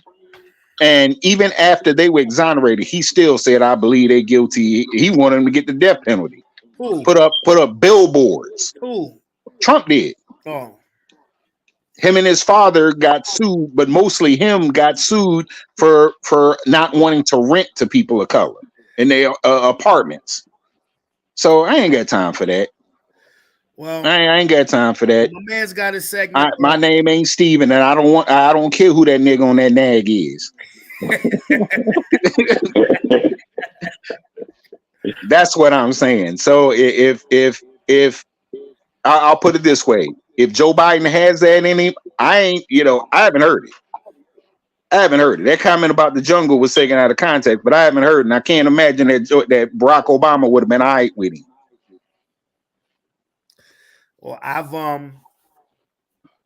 Rob, you have your segment on Friday. Yeah. It's funny because I was talking to somebody last night about this very thing. I was like, remember at George Bush Sr. funeral where all the ex-presidents were sitting in the same row and Michelle Obama pulled out some candy and gave some to the Bush and the Clintons and the Trumps ain't getting none? Oh yeah, that's true. That was pettyism. Not only that happened at the what's his face, the McCain funeral too. Yep. And what's even more funny is they posted pictures online with George Bush Jr., Bill Clinton, and Obama out fishing on a yacht somewhere. Like we chilling, ex-presidents, we chilling. We don't know what that other clown, orange-faced clown, doing. Tell you all you need to know. We don't fucks with you. Boy, Friday's show is certainly going to be something. I need to get somebody to fucking interview for Friday, to kind of delay the inevitable. Gee whiz. Wow. People need to understand, for every conspiracy theory that's somebody for the far right, there's left conspiracy theories too. What are they? I'm just curious. Well, $2 billion from the Saudis to Jared Kushner. Trump businesses being funded by Russian oligarchs before he ever became president. In the big picture, this dude got to come up with $500 million for that bond for this appeal. Otherwise, he gonna have to shut the doors of these businesses and sell. Where that money gonna come from? He can't get it from his Russian buddies. He can't get it from them because they're gonna ask where you get the money from. See, this ain't right. Yeah. So it's all that Putin got dirt on, got video of him with Russian hookers peeing on him. What? Wait a minute, hold up. Yeah. So it's all kinds of conspiracy theories out there. Serious? As a matter of fact, I can look it up and direct you to the naked pictures of Melania. I'm all right. But Sean, you heard about that too? No, but I'm pretty sure he got peed on. No, because when he said that, he said, yes. I thought you playing the game. No. I was listening to him. That's what I was yesing about. I'm pretty sure he got peed on. So wait a minute. Trump done got R. Kelly? Man, yeah. All them dudes done got Kelly. And allegedly, Melania was with a modeling agency when he met her. Wait a minute. Am I correct? Are they getting divorced? Conspiracy theory says they don't even sleep in the same room, that Melania can't stand him, blah blah blah, Right. Oh, you could see that when they was president out and about, right? That shit was basically she used him as a meal ticket and agreeing to stay the first lady for optics. Well, Melania, look, I'm single and lonely. Come holler at me. I won't piss on you. I'm not trying to be rude. I'm single. That's terrible. That's terrible. Look, man, I ain't no presidential suite here, but you know what? Let me just say this. Let me say this, and I'll leave the subject alone. The reason why I would decline, because your boy lost me. He was all right with me until he started to disrespect Michelle Obama. I'm not good with that. You know what I'm saying? I'm not good with that. Unless you bent over and took it in the ass from Michelle Obama, you shouldn't be talking about this man's wife as a man. Oh, you saw that? Damn. Yeah, I was there. I was on the thing. I was on the podcast. Damn. You were? And that bothered me, because you talking about you're supporting this orange face, mango face Mussolini that literally said that Ted Cruz said his wife looked like a man. I'd have punched that dude in the face. Look, fuck the decorum of politics. Yeah. You'd have Will Smith his ass. No, because Will Smith slapped. He said he would have punched. I would have punched him in his face. So, and then whatever happened after that happened. If I get disqualified for that, well. Hey, but I bet you any money, a whole lot of people would have voted for me because I punched him in the face. Hey, what's Trump's wife's name again? Who, the hooker? Yeah. Oh, Melania. Temperatures rising. This guy. And it gonna say Melania is the classiest first lady ever. Yeah, okay. Now Google her and see them naked pictures. Tell me how classy she is. I ain't gonna Google them because I don't need all of that stuff on my phone running slow as it is. I don't need my phone to catch it wood. But Melania, girl, put it on me. I place no Melania Hooker and all them previous Republican presidential wives look like they belong on some form of currency. Hey, look, I don't agree. Look, I don't agree with the whole Michelle Obama as a dude thing too. Because each time he said that, I'd be like, careful. She's a man, baby. She's a man, baby. Baby, girl, baby. Very good. Y'all better leave Michelle alone. Look, my blackness in me will not come out and say that shit. No, I just won't do it. Look, if Michelle a dude and I had to find out. I would have to find out. Careful. I'm certainly not going to walk the other way. Barack may be watching. Hey, look. He said, look, listen, Barack. This is what he said. I'll be like Eddie Griffin. Remember on the Eddie Griffin stand up where with the first thing he said, he came out and said, "I want to fuck Michelle Obama." That's the first thing that came out of his mouth. That's the first. So if Eddie's still walking the earth, I'll be all right. That's true. That's true. He did. That's the first thing he said out of his mouth, and this was during his first term as president. He did. But speaking of Eddie Griffin. Did you hear the comments Eddie Griffin made? Edward Griffin, one of my favorite all-time stand-ups, said in regards to Mr. Shannon Sharpe last week. Nah, I ain't hear that. I did not. Did you hear it, Sean? No. He was talking about Shannon Sharpe on a stand-up routine. Now, to me, and I love Eddie Griffin, but it's all a form of clout chasing. He said, "Club Shay Shay, gay." He straight up called Shannon Sharpe gay. I mean, them sweaters he wear do be nice looking. They be real tight, like they real tight sweaters. He has since apologized for that statement, walked it back, and to me, it's more or less of, to me again, the whole Mike Epps situation to me was a form of clout chasing, because. And Shannon actually did have to come out, and Shannon actually did come out on Nightcap and say, "Bro, I'm not gay." I don't know where all of this is coming from, because I said this on the show last week, a couple weeks ago. I said, I don't care how, the most I don't care how thick-skinned you are. Even the most heterosexual person eventually will get mad and clap back if you keep saying that they're gay. I'm gonna need to see some pictures. See, now I gotta Google Shannon Sharpe in every iteration and see if I see a picture with him with a woman. I'm fucking weak. The dude, okay. And see who holding the purse. Because that's a good point. I have never seen him or heard him align with nobody, no female. Well, have you ever seen Stephen A. Smith with a woman? Yeah, actually, I have. You have? Yeah. And Stephen A. Smith brought a date to the ESPYs. But I'm saying, I don't know who the chick was, but he had a date with him at the ESPYs. He was nice looking sister. I'm not saying this to throw shots at Stephen A. I just remember Stephen A. saying that he keeps his love life private. I see Stephen A. keep perving over Molly on their first take. She don't be liking that shit. Hey, man. Look, did you see Deion Sanders Super Bowl week? Deion Sanders was shooting his shot at Molly. He was shooting his shot for real at Molly.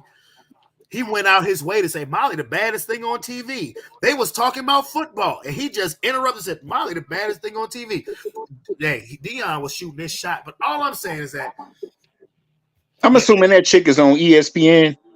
Yeah. Yeah, see, I don't watch ESPN. I saw, it's funny because I saw a blog where they were talking about her or Kay Adams. And I think most of the people said Kay Adams, but I didn't bother to look up. Kay Adams. Yeah, everybody say we could talk sports afterwards. Legitimately talk sports afterwards. No, Kay Adams ain't like that. Well, you know, Tony Molly is Jalen Rose's ex-wife. Okay. I vaguely remember Jalen Rose with some white chick, like vaguely. Well, she's not white though. She's not white. She's like, what is she like? I don't know what the hell she is. Molly Karen, she has a Muslim last name. Her parents, she's a Middle Eastern. I'll look her up. I'll look her up after we get off here. Yeah, she's not white. I guess the name Molly threw you for a pull. Well, yeah, because when they were like her or Kay Adams, you thinking white chicks. Well, for one, I wouldn't take her or I wouldn't either one. Like it'd be Joy. Say, oh yeah, all right. So long as she keep her mouth shut, I'm good. All three of us in agreement. Who you told, Joy Taylor? No, Joy Taylor, go ahead, talk your shit. Talk your shit. Talk your shit.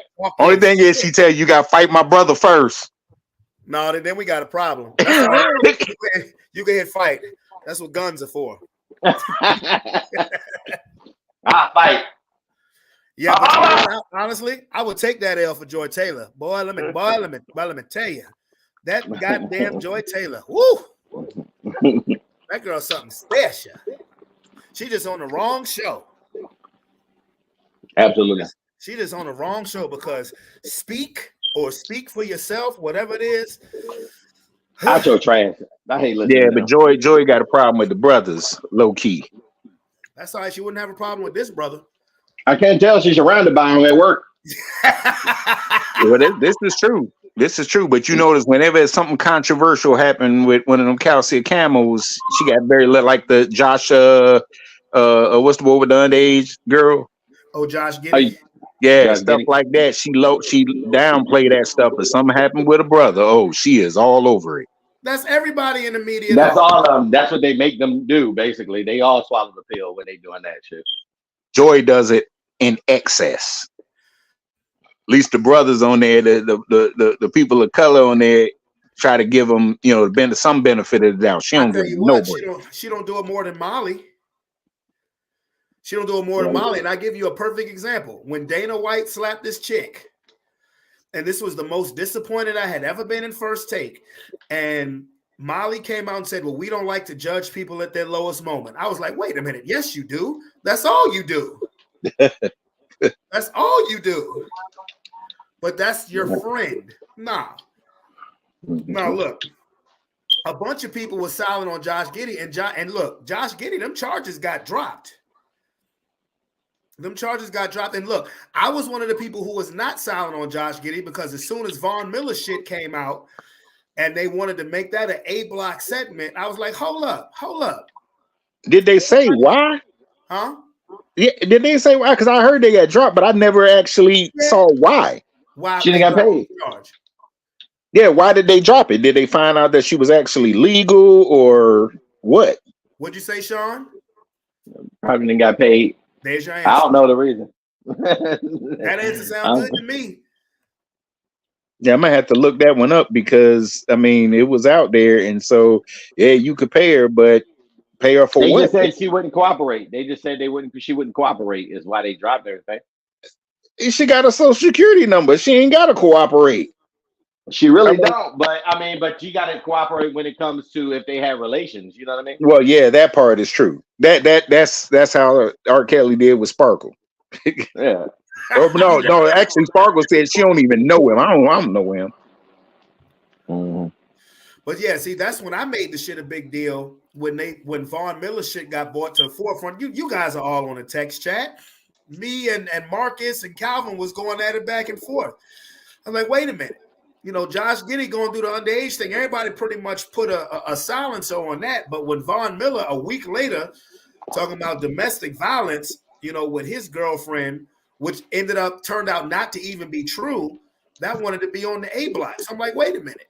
I was just pointing out the difference. But Giddey's case has been dropped.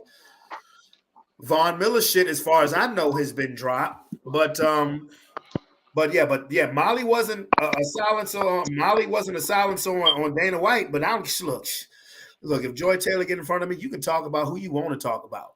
You can talk about whoever you want to talk about. Just know that I want to sing to you. You know who she remind me of? Beauty. No, just a slightly, I don't know, maybe better looking, maybe worse looking. I don't know. It just depends on your taste. Apollonia back in the day. Oh, well, I give Joy a little nod over that. I give Joy a little nod over that, Just like I give Carrie Champion a nod over Molly. Because I would love me some Carrie Champion. I'd have came and took that title. You heard me. So I'm just saying. Sean, I think you froze up, my boy. Maybe you just stuck in place thinking about Joy. Maybe. Hey, you know what? I wouldn't having be a daydream or something. I wouldn't be mad at him if he was, because Joy, here he comes. Well, come on, that boy Straps. You got frozen for a second. We thought you was in La La Land about Joy. Nah, I was talking too much shit. The government came for me. Y'all need to calm it down. I ain't do it. That's y'all. I ain't doing neither. That's Robert. Let me stop. When they gonna have my girl wrestle on here? Who? Jade Cargill.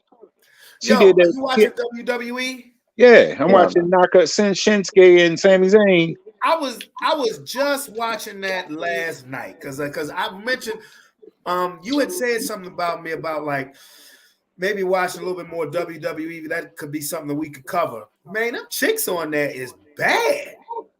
Naomi fat too, bruh. They always been that way. They just got more of them. You remember Trish Let Stratus me and let all me them let me girls let me repeat that. Naomi fat too. You Bruh, I see Naomi, but the, don't get the joke, do you? I do get it. But look, No, Naomi. Never mind. I'm a Trish Stratus. Last name, bro. Fatu. I know. That's her name. Fatu. I know that. Look. Okay. I was watching. She get rid of all that lime green stuff, though. I don't know what's going on with that. I like Naomi, but like I like see me. I'm a Trish Stratus. I'm a Trish Stratus for lifer. Back in the day, yeah. I would still today. Trish Stratus, I mean, she still look good, of I was course. gonna say she could come in. She could knock on my door right now. She look better than Lita. I would fucking cry. Yeah, Lita. You said she looked better than Lita. Yeah, she looked better than Lita. Oh, yeah. Lita, that trailer trash did not age well. Most of them don't. That's the sad part. Like Tori, what's her name? Tori Wilson aged well though. I used to be on and Stacy Keibler. Stacy Keibler. She I used to be on Stephanie for real. McMahon. Yeah. I remember that. I remember you used to like Stephanie. I remember that. Stephanie allegedly is caught up in this thing with Vince. She look good. Yeah, the trafficking shit. Yeah. Wait, huh? Yeah, she's allegedly caught up in that thing with Vince. Oh, I can believe it. That she knew and covered up that, but I'm gonna assume that Triple H is not involved at all because he's still coming out public face. Like on the last pay-per-view, he came out and talked, so I guess he's not named at all. Well, I see how The Rock is now a bad guy, and he's involved with the group called the Bloodline. Yeah, well, yeah. That's that. They're all family. They're all cousins. Dope-ass villain, though. Huh? Rock has always been a dope-ass villain, going all the way back to the Nation of Domination in the 90s. But you know what though? I think they're building up to something with this because on X, Rikishi posted a thing standing behind Jay Uso, and so that's going to be a WrestleMania match, Jay versus Jimmy. They added that match. So what is it now that The Rock and Roman Reigns is now they now in alliance with each other? Right, The Rock, Roman Reigns, Jimmy Uso, and their other brother Solo. The younger brother Solo is in the bloodline, and Jimmy is on the outside of the bloodline, but Rikishi is back in Jimmy. Rikishi! I don't know none of them niggas you just named except for The Rock and Rikishi. Or Jay, rather. Well, Jimmy and Jay are the twins. Okay. Hey, who is this chick with the last name Stratton? She bad too. Oh, Tiffany Stratton. Oh, by the way, Nia Jax is the other cousin. She's not involved with the bloodline stuff, but she actually is their cousin as well. Yeah, bro. Tiffany Stratton. When I first saw her, I first started thinking, when I saw Stratton, I started thinking Stratus. I'm like, no, bro. These chicks is bad, but that Naomi, she bad. I mean, what? I saved it on my DVR. I'm about to pull it up. Them chicks is because that was the beginning of Friday Night SmackDown. All they was showing was a bad bitch bonanza.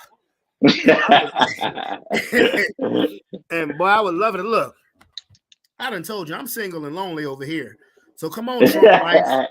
Come on. I can't think of this white girl's name, but she is in NXT, but she is the fattest thing on TV, bro.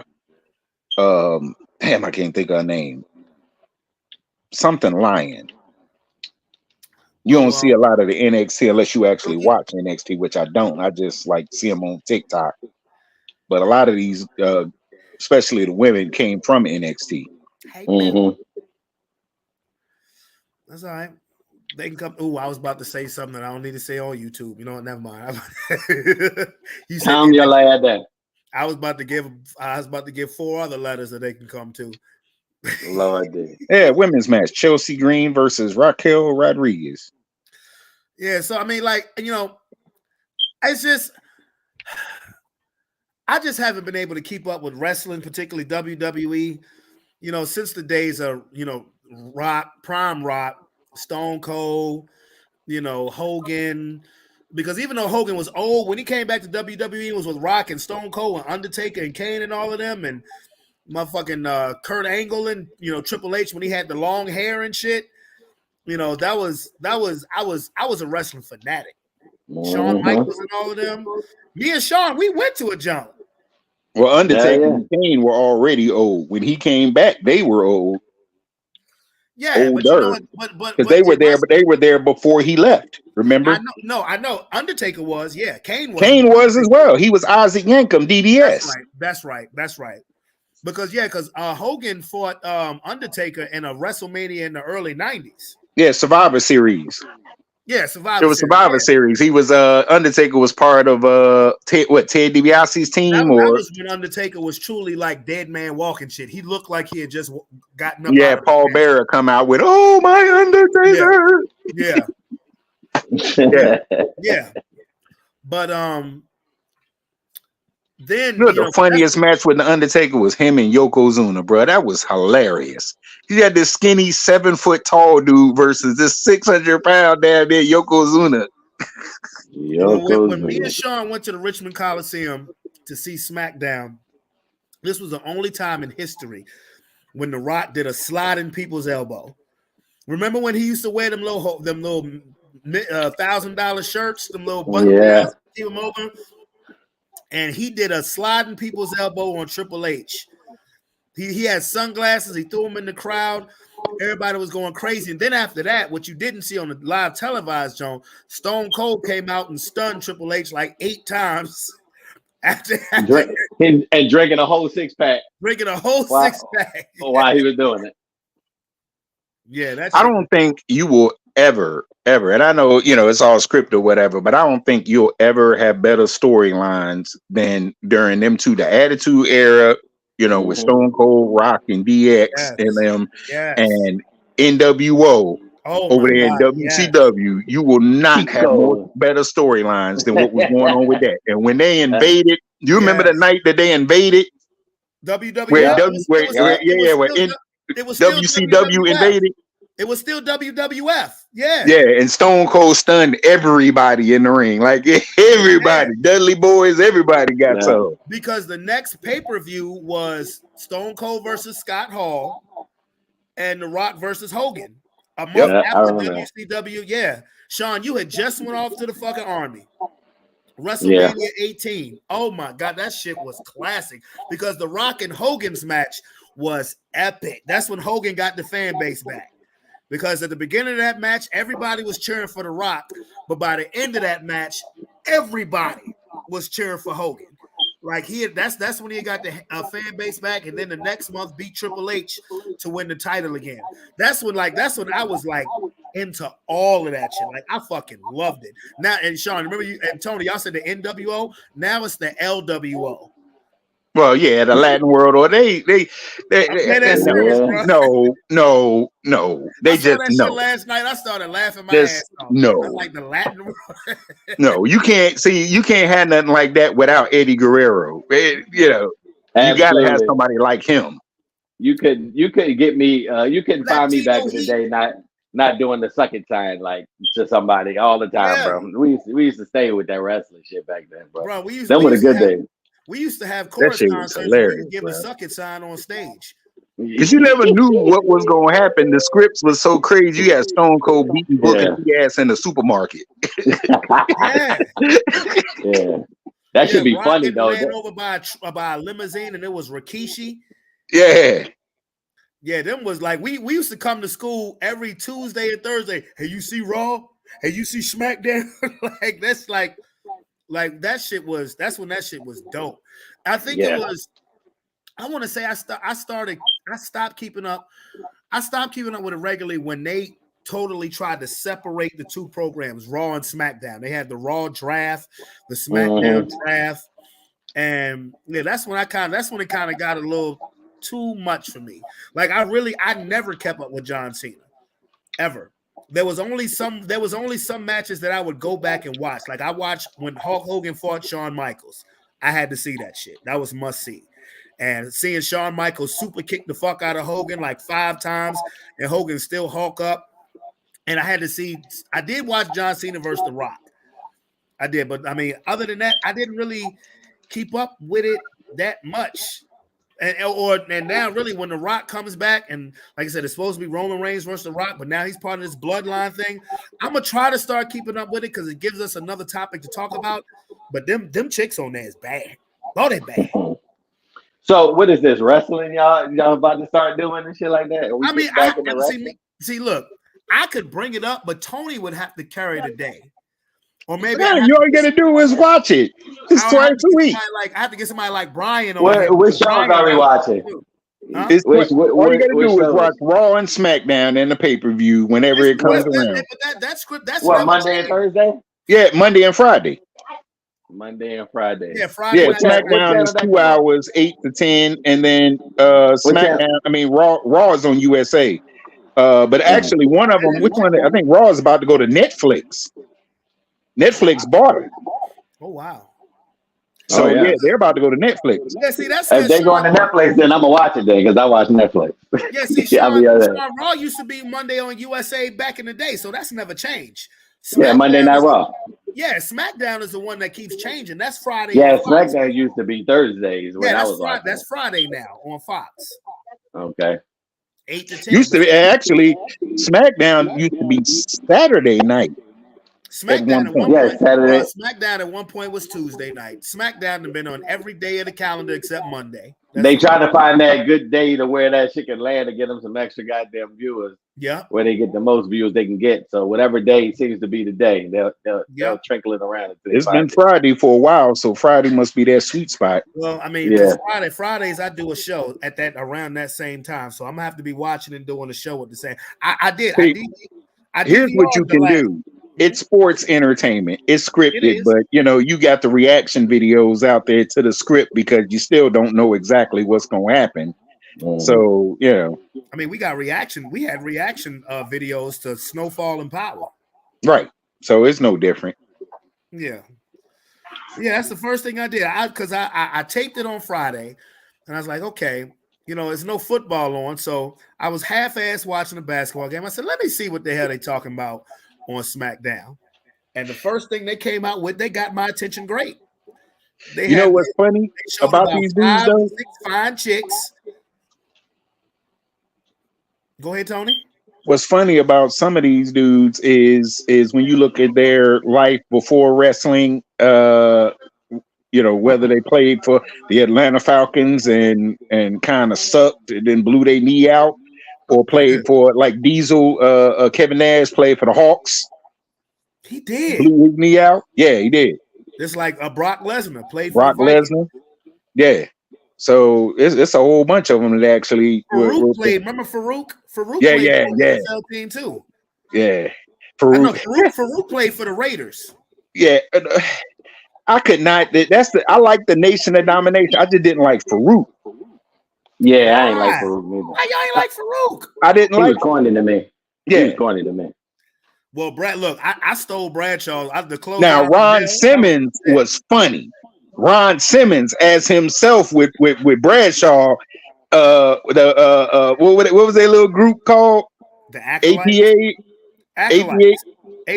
No, it was just them two. It was him and Bradshaw. All they would do is sit around and play poker and the APA protection agency. APA protection agency. Damn. bro, look, I was playing No Mercy yesterday, okay? I still be playing that shit. I was playing No Mercy on the 64 yesterday.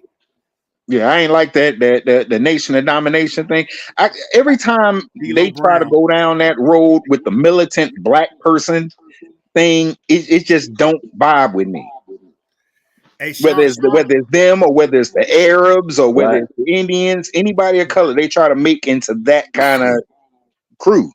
That's all stereotypical. That's why New Day was so good because they didn't have none of that. Yeah, I mean, they was just funny as hell. Bruh. The day that Roman was born, was it Roman or London? One of my kids. I was sitting in a damn hospital in that delivery room. And they had not delivery room, but I was sitting in the hospital room and I had on wrestling. And that's the first time I saw the New Day. And I was laughing my ass off at them motherfuckers. I was like, what is this? And they tried to step to The Rock. And The Rock clowned them so bad. But know what I was saying is Sean low key back in the day was a big D'Lo Brown fan. I love D'Lo Brown, bro. Yeah, but D'Lo made that one mistake and it was over. His career was over. What'd he do? He power drive Stone Cold. That's the reason why Stone Cold had to leave, because the neck injury. He power drived him wrong. Yeah. Yep. Yeah, Sean used to love some motherfucking D'Lo Brown, the frog splash and all of that shit. Yeah, that was my dude, bro. We would create our characters and we would have to walk down the ring like they like. That's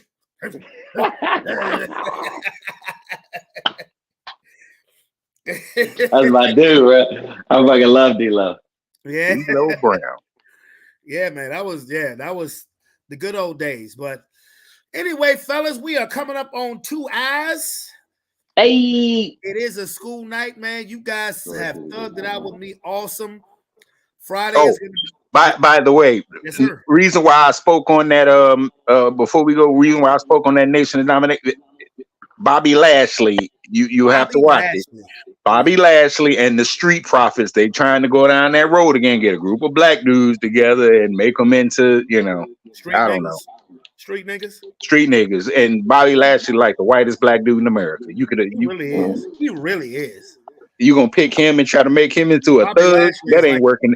Now the Street Profits, they was funny, but I still had a problem with them because why they got to come down with the red cups like they got liquor in the cups and shit coming to the ring? Oh, they was trying to look like the plastic cup boys. Yeah. Why we got to be that?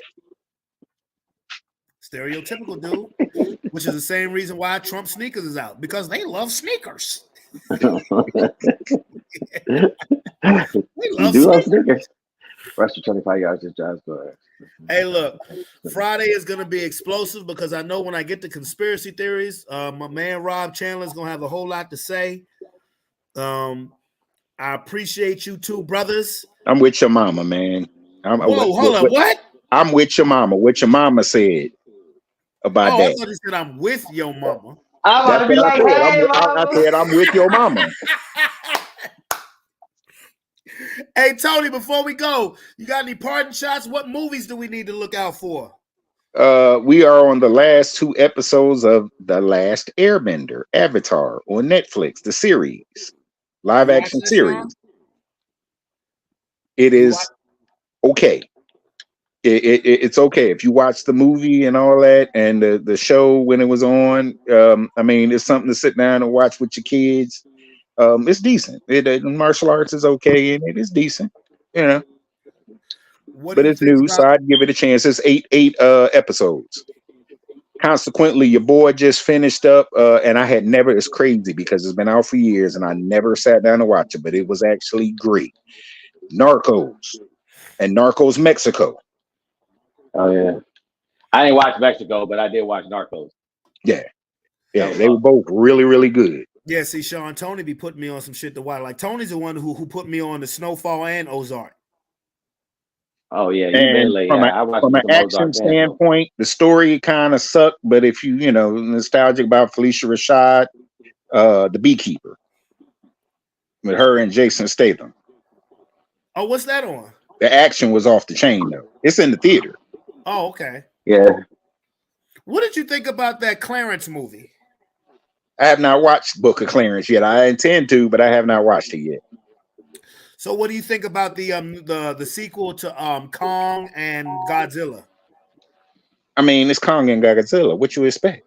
I'm hype about that shit. It's a big ass gorilla and a big ass lizard. Tearing shit up.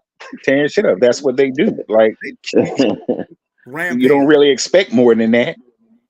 Expect a couple people to get stepped on, a couple buildings to get knocked down, and that's about it. And the military telling them to go do. Oh, I'm also I got to get caught up on the MLK Malcolm X. I've been watching that. Yeah, I've been watching it. Yeah, that actor is not. I need to watch One Love, this Bob Marley movie. But the same guy that played Malcolm X in Godfather Harlem plays Bob Marley. Yeah, I know.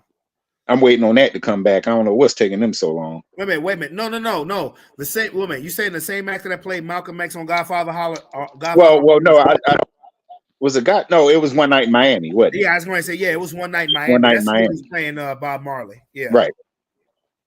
Yeah. I'm waiting for Godfather of Harlem too, because Power Raising Kanan, that's over with. I gotta wait for Ghost to come back up. I need to watch this Walking Dead thing that just started last night. Yeah, It Rick started last Grimes night? and Michonne. Michonne apparently found Rick. Yeah, Michonne and Rick. Yep, I watched that Okay. episode last night. Because for the last 2 months, I have literally been watching all 11 seasons of Walking Dead, trying to catch up on where it's at today. So the new one just started last night. Boy, you gotta watch Yeah. that. The Fear. You got to watch Fear too. You gotta watch the Fear of the Walking Dead. You got to watch all kinds of shit. You got to watch Fear because Fear ties Daryl into the main Dixon. story. You got to watch Daryl Dixon show. You got to watch all that shit. It's like a whole bunch of little universes of the Walking Dead coming out now. Okay. Well, you ain't got to watch Daryl Dixon and the one with Maggie and Negan to get the general story, the main story. No, but you do got to watch. But it Fear. goes along. You're gonna want to once you watch all that shit, though. Yeah, you do got to watch Fear, and then even them little spinoffs, The World Beyond. That ties into the main story. Like honestly, like I really hate that dude Negan. I hate him right now. Negan is that dude though. Once you watch and see where his character really came from, you'll understand. Okay. You'll understand. You got to have an anti-hero. Say hello to the bad guy. Okay. Say hello to the bad guy. Because it's funny because do y'all remember when Dave Chappelle was on Saturday Night Live and he did the skit from Walking Dead, and it was when Negan bust that nigga up this side of the head with a bat? Yeah. So when I actually got to that, when I was watching the series, I was laughing, but at the same time, I was like, fuck that nigga. You killed Abraham. You killed the other dude. I'm like, you a piece of shit. You know what I'm saying? So I still got some catching up to do. I do. But yeah, I'm glad that's back in there too. Yeah. But, Bad Boys. They actually dumbed him down though. Based on from the comic, they dumbed him down. Negan, he's way worse in the comic. That's how it always is. Initially. That's like the Ninja Turtle comics. If you actually read the Ninja Turtles comics, I own number 1, so I know the Eastman and Laird, the original where they was cursing and everything. Oh yeah. Yeah. I own. Comics is dark. Oh yeah. Actually, their final book, their final series, 4-issue series. Did you see how that went? What, the Ninja Turtles? Yeah. Yeah, bruh. Where they all died. Yes. Yeah, that was man. What you mean they died? What are you talking about? Oh, Sean, this ain't the cartoon turtles that you thinking of. If you read the real Ninja Turtle comics, them shits is dark. What you talking about? Dark as Who was it? Michelangelo and Splinter went out together. Michelangelo was the last survivor. No, it was Leonardo and Splinter. They got blew up together. Yes. I mean, they got fucking done in. Yikes. And like Shredder's grandson kills him. Like that. No, I'm serious. Like Shredder's grandson is 10 times worse than Shredder. What was the Michelangelo? It was called The Last Ronin, right? The Last Ronin, yeah. Yep. Because all the turtles that got killed, and Michelangelo, instead of being the goofy pizza guy, this nigga turned into Hawkeye in Endgame before he realized that he turned into Hawkeye from Endgame before he realized that it was something else worth fighting for. Like he was treacherous. That's right. It wasn't Leonardo and Splinter. It was Casey Jones and Splinter that got blew up. Killed. All the niggas got killed. Right. I think April survived. I mean, it's like if they really made a real series about the Ninja Turtles, you couldn't put that on kids' TV.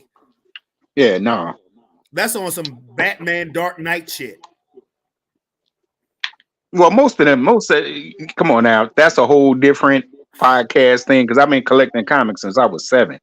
That's how all of them are. Because if you watch the cartoon X-Men and see Wolverine, he don't cut nobody for real. Comic book, he be cutting heads, chopping niggas' asshole out, everything. Come here, boy. Bring me that ass. Yeah.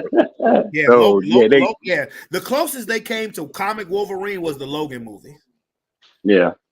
They you know, the fastball special joint that him and Colossus do. I do remember that. Yeah, they do it in reverse now with Wolverine, where they do the what is it they did? It's something they did. It's this series that's out. It's like the hottest thing going, where the United States government has been trying to kill all mutants.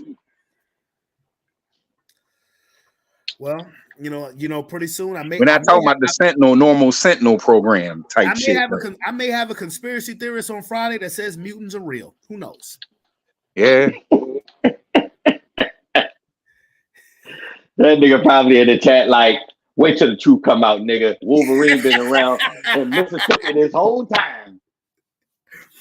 Hey, man. He gonna tell us Trump is a mutant. Hey. The way he talking about it, Michelle Obama a mutant. Let me say, well, who is Trump? Magneto? You know, anyway, fellas, listen, if you guys want to join in Friday, you guys know y'all are more than welcome to. But thank you, Sean. Thank you, Tony. It has been another great episode of Sports Plus Life. And we out this beer. Later. Peace. Peace. We love you.